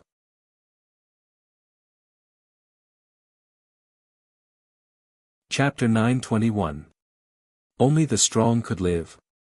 This was a strong reason to snatch things. Only the strong could live. I agree with this. Ning Shu tilted his head. Feng Qingqian had offered her soul for a counterattack, so the person who had to get out of this body now was her. Do you like to scold people like this? Ning Shu said calmly. As if you're strong because you dare to say anything. Poppy snorted. Daring to speak is also a kind of ability. Someone like you who can't even be beaten with a stick deserves to be bullied. Ning Shu only chuckled. Let me tell you, dogs that don't bark bite the hardest. Sigh, why did you call yourself a dog? Ning Shu returned to the courtyard and asked Pei Lan to pack up and move to the orchid garden. She did not want to provoke Prince Xian. The orchid garden was considered good because the courtyard was full of orchids. Ning Shu focused on staying there. Ning Shu told Feng Chang that she wanted to go out for a walk and get some fresh air. Feng Chang stroked his coarse beard and said directly, "You're sick and don't run around." Ning Shu was speechless.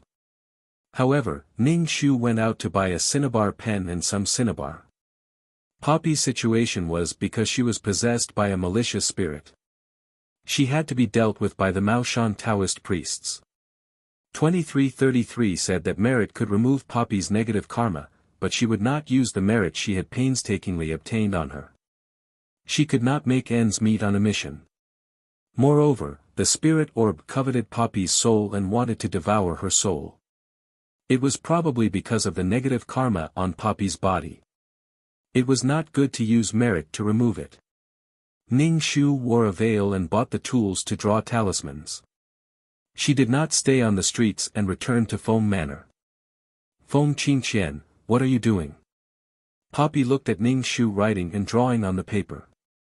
Don't tell me you're going to exorcise a ghost. Correct, it's exorcism. Ning Shu silently chanted the incantation, gathering the spiritual chi of heaven and earth at the tip of the cinnabar brush. However, it was not easy to successfully draw a picture. Every time he drew halfway through, his body would become extremely tired. Feng Qingqian, you can't be thinking that you can chase me out of my body with these Taoists' lies, right? Dream on. Poppy tried hard to seize control of the body. However, she found that it was extremely difficult. Moreover, the golden light in the other party's soul made her soul feel very uncomfortable. She did not know what the golden light was. Feng Qingqian, do you have to do this? Feng Qingqian panicked when she couldn't get her body back. Feng Qingqian, what good will it do you to chase me out of your body? Of course there are benefits. Ning Shu heard footsteps outside and put the things away. Didn't you say that only the strong can dominate the body? Now, I'm going to get your soul out of this body. Ning Shu said indifferently. Poppy was stunned and immediately said, you are not Feng Qingqian. Feng Qingqian would not do something like this. You and I are both outsiders. What right do you have to chase me out of this body? You have no right. Only the strong can dominate the body. Ning Shu smiled. Pei Lan walked in and saw the young miss looking at her. Her lips curled up. She did not know why, but Pei Lan shivered. It was summer, but she suddenly shivered. Young miss, Xiao Chui is here to deliver something. Pei Lan bowed to Ning Shu. Xiao Chui was a servant who did chores. When she walked in, her eyes rolled. Ning Shu bowed. Greetings to the fourth young miss. This is what the second prince asked me to deliver to you. Ning Shu looked at the item in Xiao Chui's hand. It was an exquisite pouch. It was very colorful and every stitch was drawn with a peony flower. Xiao Chui held the pouch as if she was holding a flower. Ning Shu's nose twitched. He smelled a light and elegant scent from the pouch. Ning Shu and Pei Lan nodded. Pei Lan accepted the item. Xiao Chui looked at Ning Shu eagerly. Ning Shu tipped Xiao Chui and Xiao Chui left happily. Ning Shu opened the pouch. There was a jade pendant inside. It was half a jade pendant. It was obvious that the jade pendants were a pair. The other half should be in the second prince's hands. There was also a piece of paper in the pouch. It was a letter written by the second prince. Ning Shu glanced at it. It was nothing more than an apology. Sorry about the cancellation of the marriage. Then, he said some sweet words that seemed to be true but were not. Ning Shu could not help but want to roll his eyes. The second prince really thought that he was in high demand. He probably knew that this body had a princess mother and an emperor uncle, and wanted to redeem himself. You want to redeem yourself? Also, he had a servant secretly send it over. He probably did not have good intentions. He probably wanted to have a private conversation with her. Ning Shu put the jade pendant and the letter in the pouch. Then, he tied the pouch and gave it to Feng Chang. After Feng Chang finished reading the letter, he raised his rough eyebrows and said, "You don't have to worry about this matter. I will take care of it." "Thank you, father." Ning Shu bowed and smiled slightly. If the second prince knew that this letter was in Feng Chang's hands, who knew what expression he would have? The second prince treated everyone else as fools. He insisted on cancelling the marriage. Now that he had cancelled the marriage, he knew that his fiancée had a noble status. Then, he wanted to redeem himself. He directly told others that he wanted to use them. Damn, you are the only smart person. Everyone else is retarded. After that, Feng Chang punished Xiao Cui, who had delivered the letter, and sold her. With such a servant girl, if other people wanted to communicate with the young ladies in the manor, they would be given some benefits. How would the young ladies of the Feng family live? Ning Shu did not receive anything else from the second prince. Ning Shu stayed in the orchid garden peacefully. When he had nothing to do, he would draw talismans. Poppy wanted to fight for control of the body at every moment, but she did not succeed once. Feng Qingqian, what right do you have to keep occupying this body? Poppy could not help but roar at Ning Shu. Only the strong can occupy it, Ning Shu said lightly. You are not Feng Qingqian at all. You do not have the right to occupy this body as the owner, Poppy said. Why was the other party getting stronger and stronger? There was a strange force that wanted to eject her soul from this body.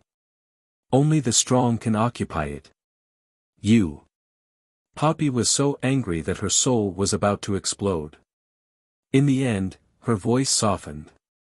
There is no meaning in us hurting each other. No, it is very meaningful.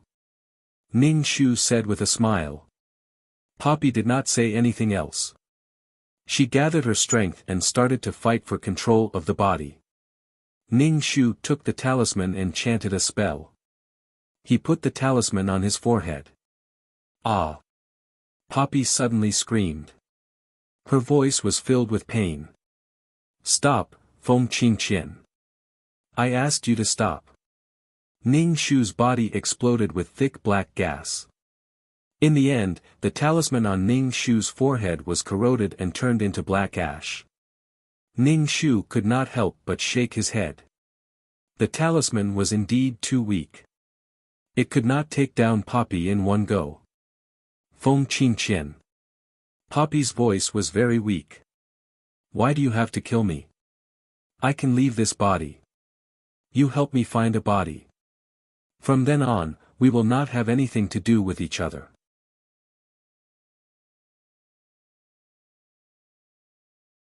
Chapter 922. Poppy saw that Ning Shu knew some Xian techniques, and with the attack just now, Poppy felt a little weak. She felt that there was no chance of winning, so she took a step back. And the power of the talisman just now felt like it was going to tear her soul apart. It was a pain that went deep into her soul. Feng Qingqian, I think we can talk, Poppy said. Now, Poppy put Ning Shu on the same level and wanted to talk. Before this, she was always high and mighty. What's there to talk about? There is only one body and one soul. Either you get lost or I stay, Ning Shu said as he wiped his sweat. After the torment just now, his body was very weak. Ning Shu thought about it and sat cross-legged on the bed to cultivate. After all, Poppy already knew that she was not Feng Qingqian. Hey, Feng Qingqian. Poppy saw that Feng Qingqian was ignoring her, so she tried to fight for the body. But she was hurt by the golden light in her soul. Poppy was very annoyed. What the hell was this? Damn, this golden light could automatically attack and defend. Could it be that this girl was also a transmigrator and wanted to fight for the body with her? Shameless and shameless. She even pretended to be Feng Qingqian. Ning Shu cultivated a little bit of Qi Jin in his energy center and stopped cultivating. He clenched his fist and felt that his body was stronger. He took out the talisman and continued to draw. Feng Qingqian, let's talk. Poppy saw that Ning Shu was playing with this thing again and couldn't help but say, why do we have to be so hostile? We can work together. You can take Feng Qingqian's body and help me find a body. How about that? Ning Shu held the cinnabar pen and asked, why should I help you? Poppy might be easy to talk to now, but if he really helped her find a body, the first thing she would do would be to kill him. Poppy believed in paying back 1,000 times. Do you think I am so easy to talk to? Ning Shu smiled and said, didn't you say that I am easy to bully? Now I will listen to you and learn. I will not be a good person. Poppy, Ning Shu no longer paid any attention to Poppy. Holding the cinnabar brush, he activated the energy within his body and smoothly drew out a piece of talisman paper. When Poppy saw the paper, his soul shook. He said angrily, Feng Qingqian, do you really want to die with me? If you're so vicious, I won't let you off even if I die. Ning Shu formed a hand seal and placed the talisman on his forehead. Ah! Feng Qingqian, I will die with you. Poppy roared ferociously. He didn't care about his life and rushed towards Ning Shu. Ning Shu chanted the incantation and felt Poppy's soul clashing heavily against hers. Even her soul felt like it was about to crumble. Ning Shu was having a hard time, but Poppy was having an even harder time. The power of the talisman and the injury from the golden light of virtue caused his soul to become a lot weaker. It roared in pain and groaned for a long time before it stopped. It wasn't clear whether it was because he was afraid or because he was gathering his strength, but he didn't make another sound. Ning Shu wiped away his sweat and put the things away. Outside, Peilon asked Ning Shu, Miss, it's lunch time now. Do you want to eat? Ning Shu grunted in acknowledgement. Peilon came in with a lunchbox. Seeing that Ning Shu's face was a little pale, she asked, Miss, are you okay? I'm fine. Ning Shu picked up his chopsticks and ate. Peilon stood to the side, stealing glances at Ning Shu from time to time. She looked like she wanted to say something but stopped. The miss now didn't look like she was going to do anything big. She was completely different from the miss before. She locked herself in her room every day and didn't know what she was doing. She didn't even let her in. Did she not trust her? What was the meaning of leaving them hanging like this? Couldn't she give a definite answer? Ning Shu finished his meal and wiped his mouth. He asked Peilon, what is it? Miss, Big Brother just wants to know what Miss's plan is. Peilon finally spoke her mind.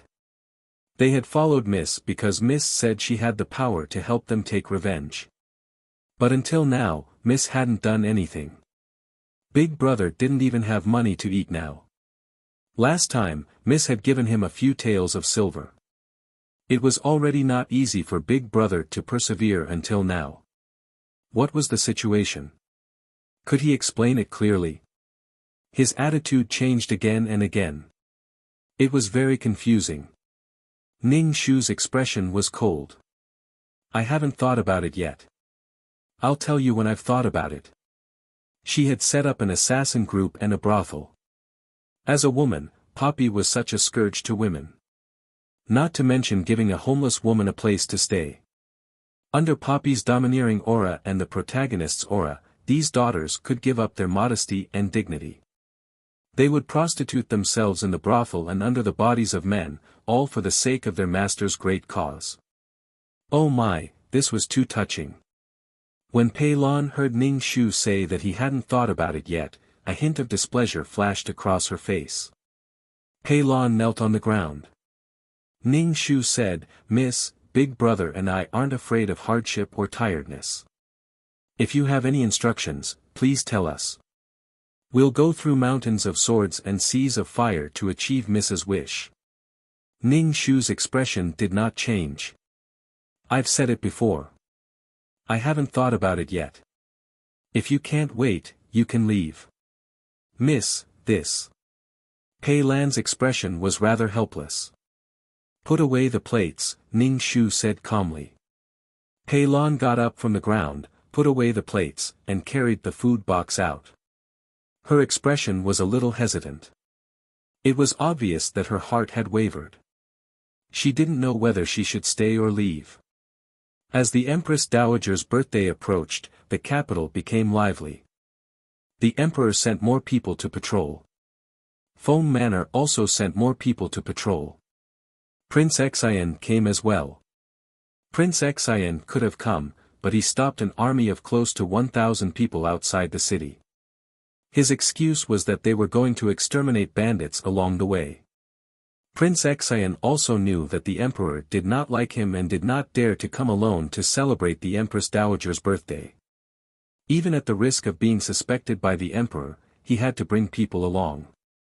If he really did not have enough people with him, he might not be able to leave the capital. After all, the Emperor did not like him. Bringing people along would make the Emperor wary. Ning Shu did not sleep at night. He sat cross-legged on his bed and cultivated. In the middle of the night, he could faintly hear the sound of tiles on the roof moving. Clearly, someone had stepped on it. Ning Shu was speechless. She had already moved to another place. Why was she still able to follow him here? The plot was really messed up. Poppy, who had disappeared without a trace previously, was now trying her best to fight for control of the body. Poppy's soul power had probably become stronger after recuperating for a period of time. Ning Shu guessed that Poppy had merged these unconscious Yin spirits into her soul. That was why she had the power to fight for control of the body with Pei Lan. Now that Prince Xian had appeared, Poppy had started to fight for control of the body. Clearly, she wanted the male and female leads to meet. Poppy saved her energy and did not even say a single word to Ning Shu. She gathered all her strength, wanting to snatch the body back. Ning Shu saw a black shadow flash past the window. Poppy's soul in her body was going berserk again, coming at her aggressively.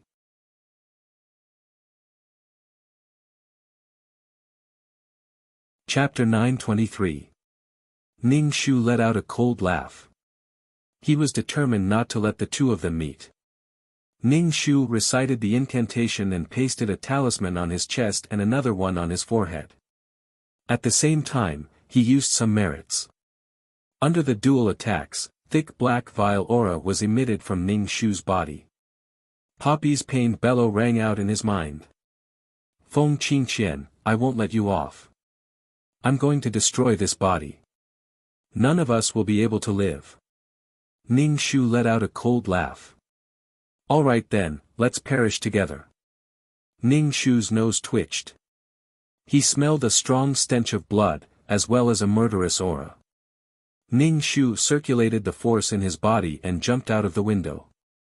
He did not wish to meet Prince Xian at all. "Who is it?" Ning Shu, who was patrolling, shouted. Ning Shu stepped out from under the tree's shade and said, "It's me. I'm going to look for father. You guys patrol properly."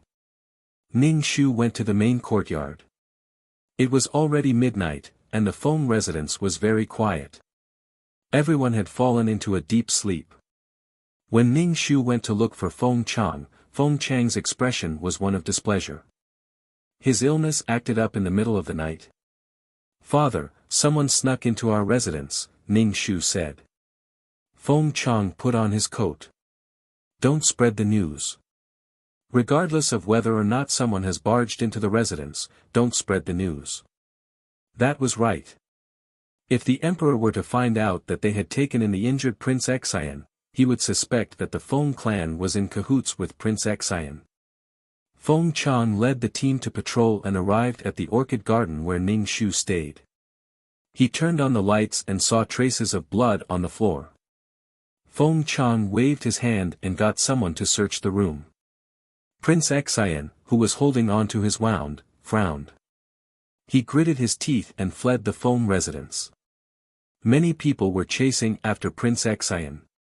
He had wanted to flee out of the city and join up with his army. However, the city gates were already closed. He could only sneak into a commoner's house and hold a lady hostage to treat his wound. In the storyline, it was Poppy who treated Prince Xian's wound. As an assassin, he would definitely know how to treat wounds. In the end, Poppy even dealt with the bloodstains in the house without batting an eyelid. It was this calmness, as well as the fact that Feng Xinjian did not show any signs of weakness, that attracted King Xian.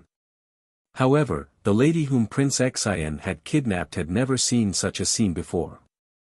She was so scared that she was in a daze, not knowing how to treat his wounds. Prince Xian's countenance turned increasingly pale. Moreover, there was poison in his wound, causing it to bleed incessantly. The emperor was really vicious. Prince Xian looked at the woman who was so frightened that she was trembling. He was so infuriated that he could only flee once again. Feng Chang got someone to clean up the bloodstains in the room. Everything was done quietly without alerting anyone else in the residence. When Feng Chang returned, Ning Shu asked, "How did you know that someone went in?" "I was thirsty in the middle of the night, so I got up to drink some water. I saw several figures flashing by the window, so I got scared and came to find you, father." Ning Shu said, as if he was telling the truth. "Father, why don't I go somewhere else? I'm scared. The bloodstains have been cleaned up. I don't think they'll come back. Go back and sleep in peace." Feng Chang waved his hand. "Keep this matter to yourself, okay?" "Yes." Ning Shu nodded his head. "But what if they still come back?" Feng Chang said directly, "If you're really scared, then stay in the front hall for the whole night. It'll be daybreak soon anyway." Ning Shu was speechless. Feng Chang did not go to sleep. Instead, he picked up a teacup and drank tea. There was a worried look on his face. After all, once things got lively, it would be easy for something to go wrong. Ning Shu sat on the chair and looked at Feng Chang. Feng Chang and Ning Shu had a dazed look on their faces as they asked, "How's your health recently?" "Still manic." "It's all right. I'm not that manic anymore. I reckon that I'll be fine in 2 days, Ning Shu said, gritting his teeth. Feng Chang nodded and put down his teacup. "Do you want to look for your uncle? Since you already know about your background, have you thought of returning to the Red Flame country?" "But daughter doesn't know uncle." "I don't know anyone from the Red Flame country," Ning Shu said. The Red Flame country was so far away. Even if she wanted to go back, she would have to wait until the princess mother came back to find her. If she ran over like this, she might not even be able to see the emperor's uncle. If she ran over and said that she was the eldest princess's daughter, he would only think that she was crazy. "Father, daughter wants to stay in the Feng family," Ning Shu said. Feng Chang nodded. "If you want to stay, then stay. When you have nothing to do, go visit your mother and apologize to her. These are all matters of the inner residence. You coming to me directly has already made your mother unhappy."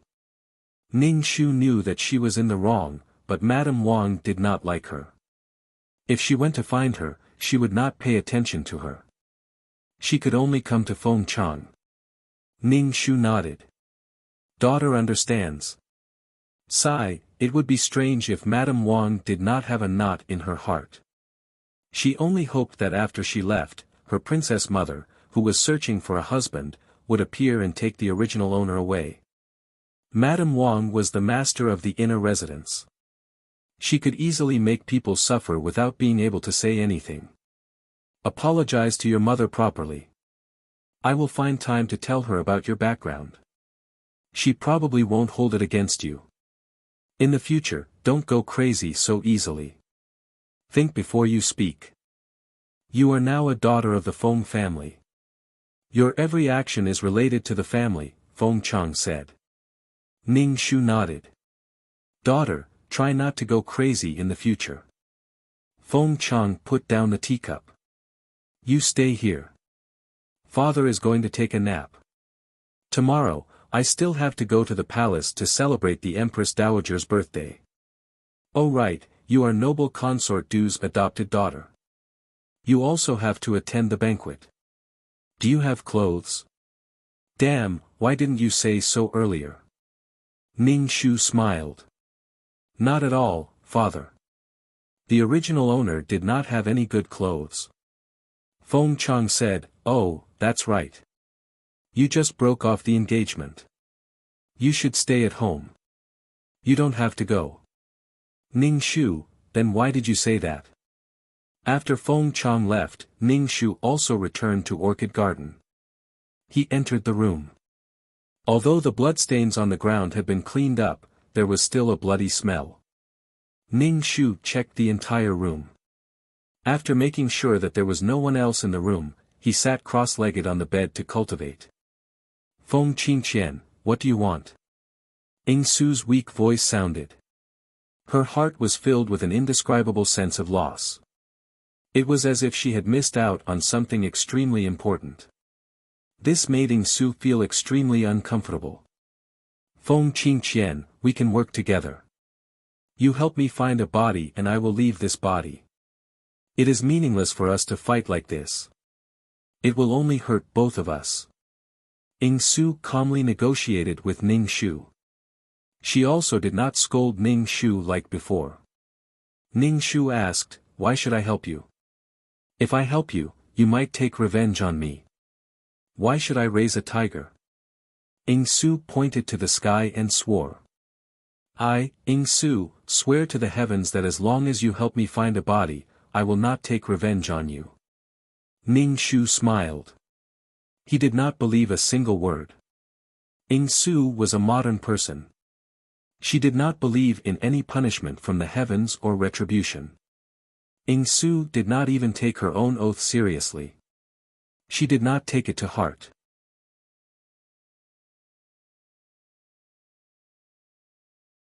Chapter 924. He was afraid that while Ing Su was making an oath, she was thinking about how to take revenge on her and pay her back double. Ning Shu merely smiled.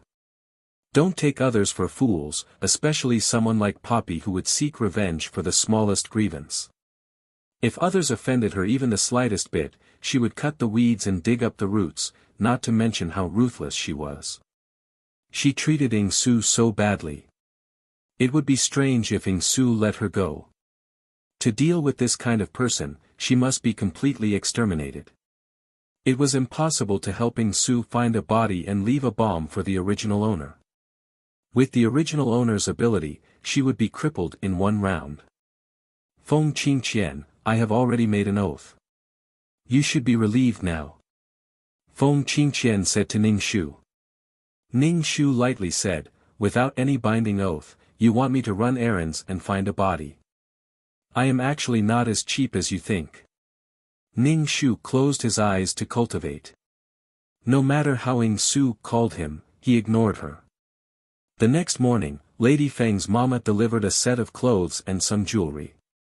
The mama said with a stiff face, Fourth young miss, these are the clothes that Lady Feng sent over. Fourth young miss, please wash up and go to the palace together to celebrate the Empress Dowager's birthday. Ning Shu gently said, thank you mama for making this trip. Help me thank mother. The mama nodded with a stiff face. Looking carefully, there was disgust and contempt for Ning Shu in the depths of her eyes. Ning Shu did not care about this mama's attitude. No matter how angry she was still the fourth young miss of the Feng family. Even if she scratched her heart and lungs, there was nothing she could do. The maidservants brought over by the mama helped her wash up and dress up. After dressing up, Ning Shu looked at the person in the bronze mirror. She was very beautiful. The original owner's body was a beauty. Ing Su later became so beautiful. If her foundation was not good, how could she attract so many men? After all, men used a woman's appearance to decide whether or not to dig deeper into her inner beauty. Ning Shu left the Feng manor with her hair in a heavy bun and a hairpin in it. Feng Chang and Madame Feng were waiting for Ning Shu. When Feng Fian saw Ning Shu, she mocked, "Fourth younger sister is really delicate." She made father and mother wait. "Alright, Fei Yan is leaving." Madame Feng swept a glance at Ning Shu and called for Feng Fei Yan to enter the carriage.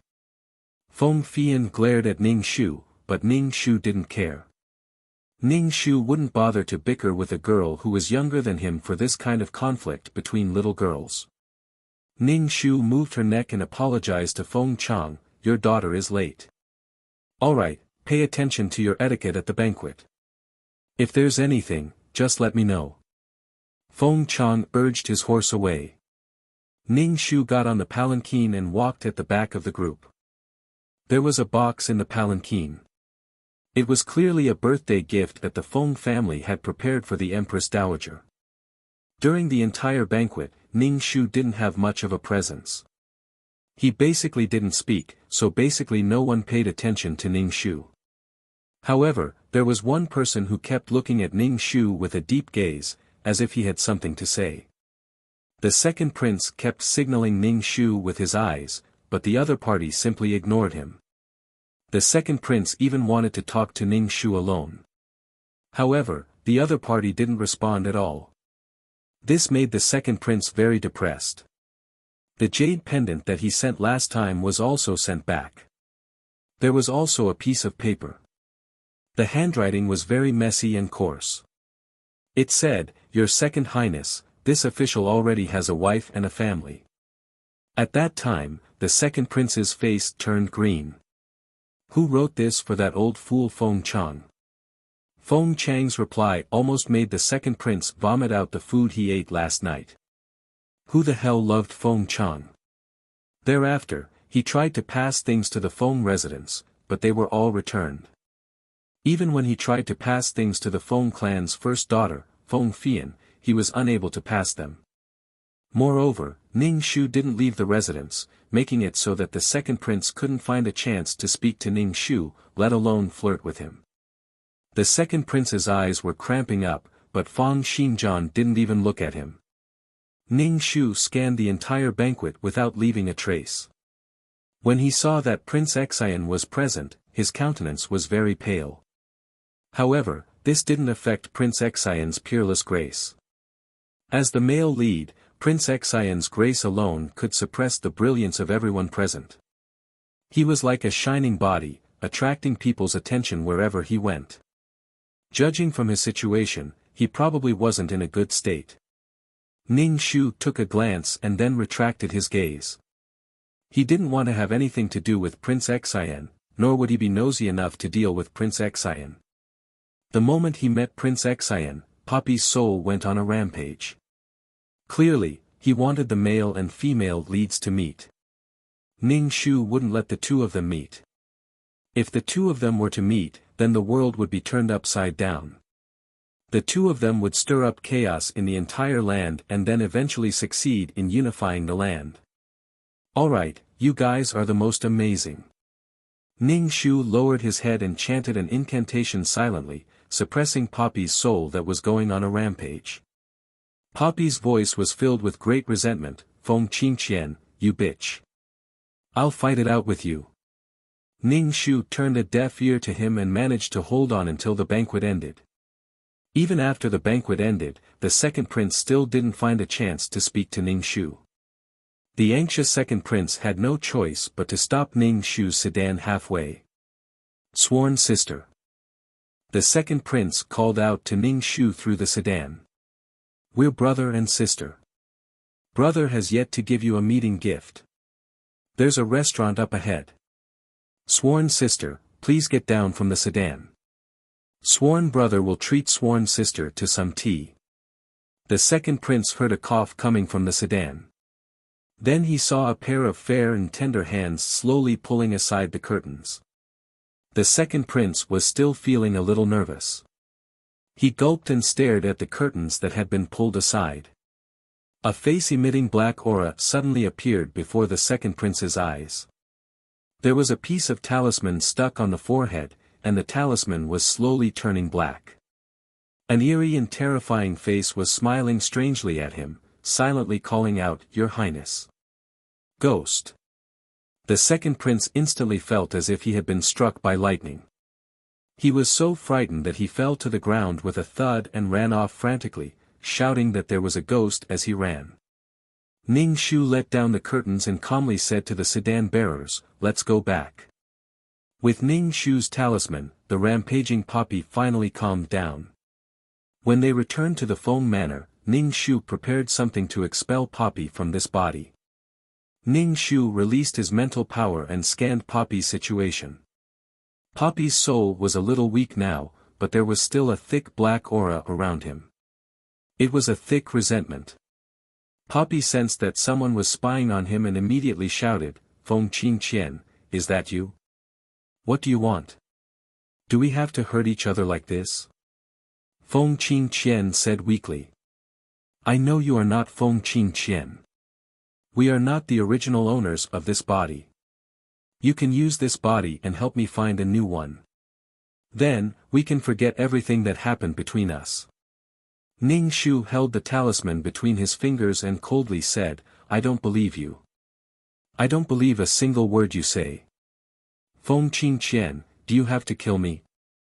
Feng Qingqian's heart had a bad feeling. She could feel how serious the other was. Why? Did he have to kill her?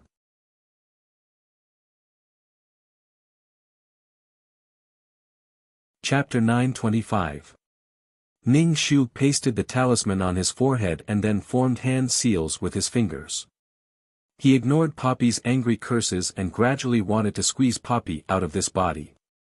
Poppy roared and refused to leave the body. She shouted sharply, Feng Qingqian, if you continue to pursue me like this and won't let me go, I won't let you have it easy either. As Poppy said that, he used a power that would destroy both jade and common stone to seize control of the body. Ning Shu immediately felt as if her head was going to explode, the green veins on her forehead popping out like a series of writhing earthworms. The strong pressure caused Ning Shu's eyes to turn red and bloodshot. His eyeballs looked as if they were going to explode. Feng Qingqian, stop. Otherwise, we'll perish together. Poppy's voice was abnormally sinister. Otherwise, I'll destroy this body. Neither you nor I will have a place to rest. Ning Shu bit his lips and took out another talisman and pasted it on his forehead. He formed hand seals and ignored Poppy's threat. Poppy saw that Ning Shu was unmoving like a mountain. She understood the pain of fighting for a soul too well. She reckoned that the torture in the 18 levels of hell was nothing more than this. His resolute attitude caused a sense of fear to grow in Poppy's heart. Poppy had always thought that she was different from the rest. She had yet to start a career after coming to this world, living a life of freedom and no longer killing. She wanted to live for herself and live the life she wanted. But she did not expect that such a person would suddenly appear and insist on chasing her out of this body. He did not even care when she cooperated with him and was bent on killing her. What was wrong with him? The talisman on her forehead turned black and faded. Ning Shu pasted another one and used some merit. This time, no matter what, he had to chase Poppy out of the body. If he dragged it out for too long, it would be easy for changes to occur. Moreover, the male lead, Prince Xian, was still in the capital. He had to eliminate Poppy as soon as possible so that the two of them would not have the chance to meet. Ning Shu increased his strength. Poppy's strength was somewhat unable to withstand it. A sense of panic surged in Poppy's heart. If she lost her body, would she gradually dissipate? Feng Qing Qian, Feng Qing Qian. Poppy's voice had an almost undetectable pleading tone. It was probably because he had never begged anyone before. Even when he was pleading now, it had a kind of high and mighty feeling. Ning Shu felt as if his soul was being pricked by countless needles. His entire body was drenched in sweat as he struggled to stick the last piece of incomparably complicated talisman paper. The talisman paper was flickering with flowing light, and one could tell at a glance that it was extremely powerful. This was Ning Shu's final trump card. Ning Shu bit his finger and drew on the talisman paper. Then, he placed the talisman paper on his forehead. Ah! Feng Qingqian screamed. She felt a strong force trying to squeeze out her soul. A gust of wind blew in the room, blowing the windows back and forth, making crackling sounds. "Miss, what's wrong? Do you want this servant to come in?" Peilon shouted from outside the room. No need to come in," Ning Shu said, gritting his teeth. Feng Qingqian was about to be squeezed out of the body, but she used all her strength to drag Ning Shu's soul. Ning Shu felt as if he was about to be pulled out of the body as well. Ning Shu cast the spell. In the end, Poppy was still pulled out of the body. Her soul was not protected by a physical body. When it appeared in the air, her soul shivered. "Feng Qingqian, you." Poppy's face finally changed. She could not help but beg Ning Shu, "Feng Qingqian, I have already left this body. Help me find another body. We can work together." Ning Shu wiped the sweat from his eyes and said to 2333, "Give me the soul pearl." Instantly, a pitch-black soul pearl appeared in Ning Shu's hand. It was like a black hole that could swallow everything. This soul pearl had swallowed the soul of a ghost king. It had also swallowed the Nine flame. Now, the soul pearl was even purer. It felt cold in his hand. If he held it for a long time, he would feel a piercing pain from the ice. The moment the soul pearl appeared, Feng Qingqian's soul shivered. It was as if she was facing the most terrifying thing in the world. Her soul started to tremble instinctively. "Feng Qingqian, don't be like this. We can work together." Feng Qingqian's voice was anxious. "I know how to make guns, bombs, soap. I know a lot of things that this era doesn't have. We can work together and earn a lot of money. We can break through the shackles of this era and reach the peak of power." These things allowed Poppy to succeed. She successfully became one of the two emperors. Together with Prince Xian, they were called the two emperors. It was only because she was the female lead. If it was someone else who had mastered so many skills, they would have been caught long ago. A man's wealth was his own ruin. Ning Shu held the soul pearl. He could not be bothered to talk to Poppy. He wanted to settle this as soon as possible. If the main character encountered any danger, there would be an expert to save her. "Feng Qingqian, you." When Poppy saw the soul pearl, her soul shivered violently. Although she did not know what this thing was, an uncontrollable fear rose in her heart. Poppy turned and was about to float away when Ning Shu threw the soul pearl at Poppy. The moment the soul pearl came into contact with Poppy's soul, it trembled slightly and started to absorb Poppy's soul. Poppy struggled hard but was unable to break free. In the end, she shouted, "Bitch, I curse you to die a horrible death. You'll be lonely for the rest of your life. You're a pitiful worm who is bullied by others." Ning Shu's expression was calm. He did not take this curse to heart. Don't forget that she had the conviction halo that could resist all curses in the world. "Sorry, I'm going to disappoint you." Poppy's expression was deranged. She looked at Ning Shu with eyes filled with venom. Her face was filled with unwillingness. She was going to die before she succeeded. She should have been able to shine in this world. In the end, such a person appeared and caused her to fail.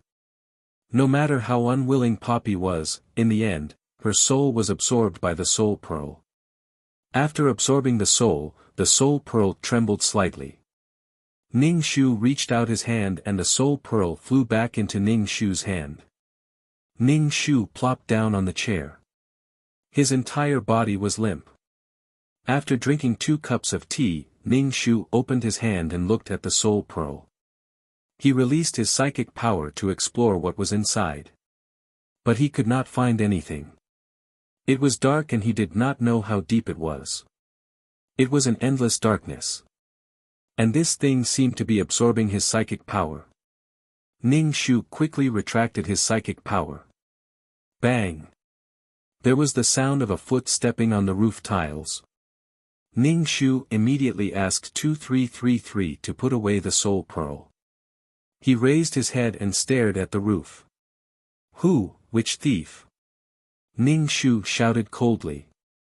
Immediately after, an old man with white hair and a ruddy complexion jumped into the room through the window. The moment the old man came in, he scanned the entire room. Finally, his gaze stopped on Ning Shu. The old man's face had a puzzled look. He stared at Ning Shu and looked left and right. Then he pinched his fingers, like a charlatan, calculating again and again. As he calculated, he looked at Ning Shu, as if something was bothering him. You're tuning in to the Han Li's Wuxia Adventures YouTube channel. We're so grateful for your support and don't forget to subscribe to join us on this incredible journey through captivating stories. Your generosity through donations truly makes a world of difference, as it's the primary source of revenue that allows me to expand and enhance this channel for you. Thank you from the bottom of my heart for being a part of this adventure.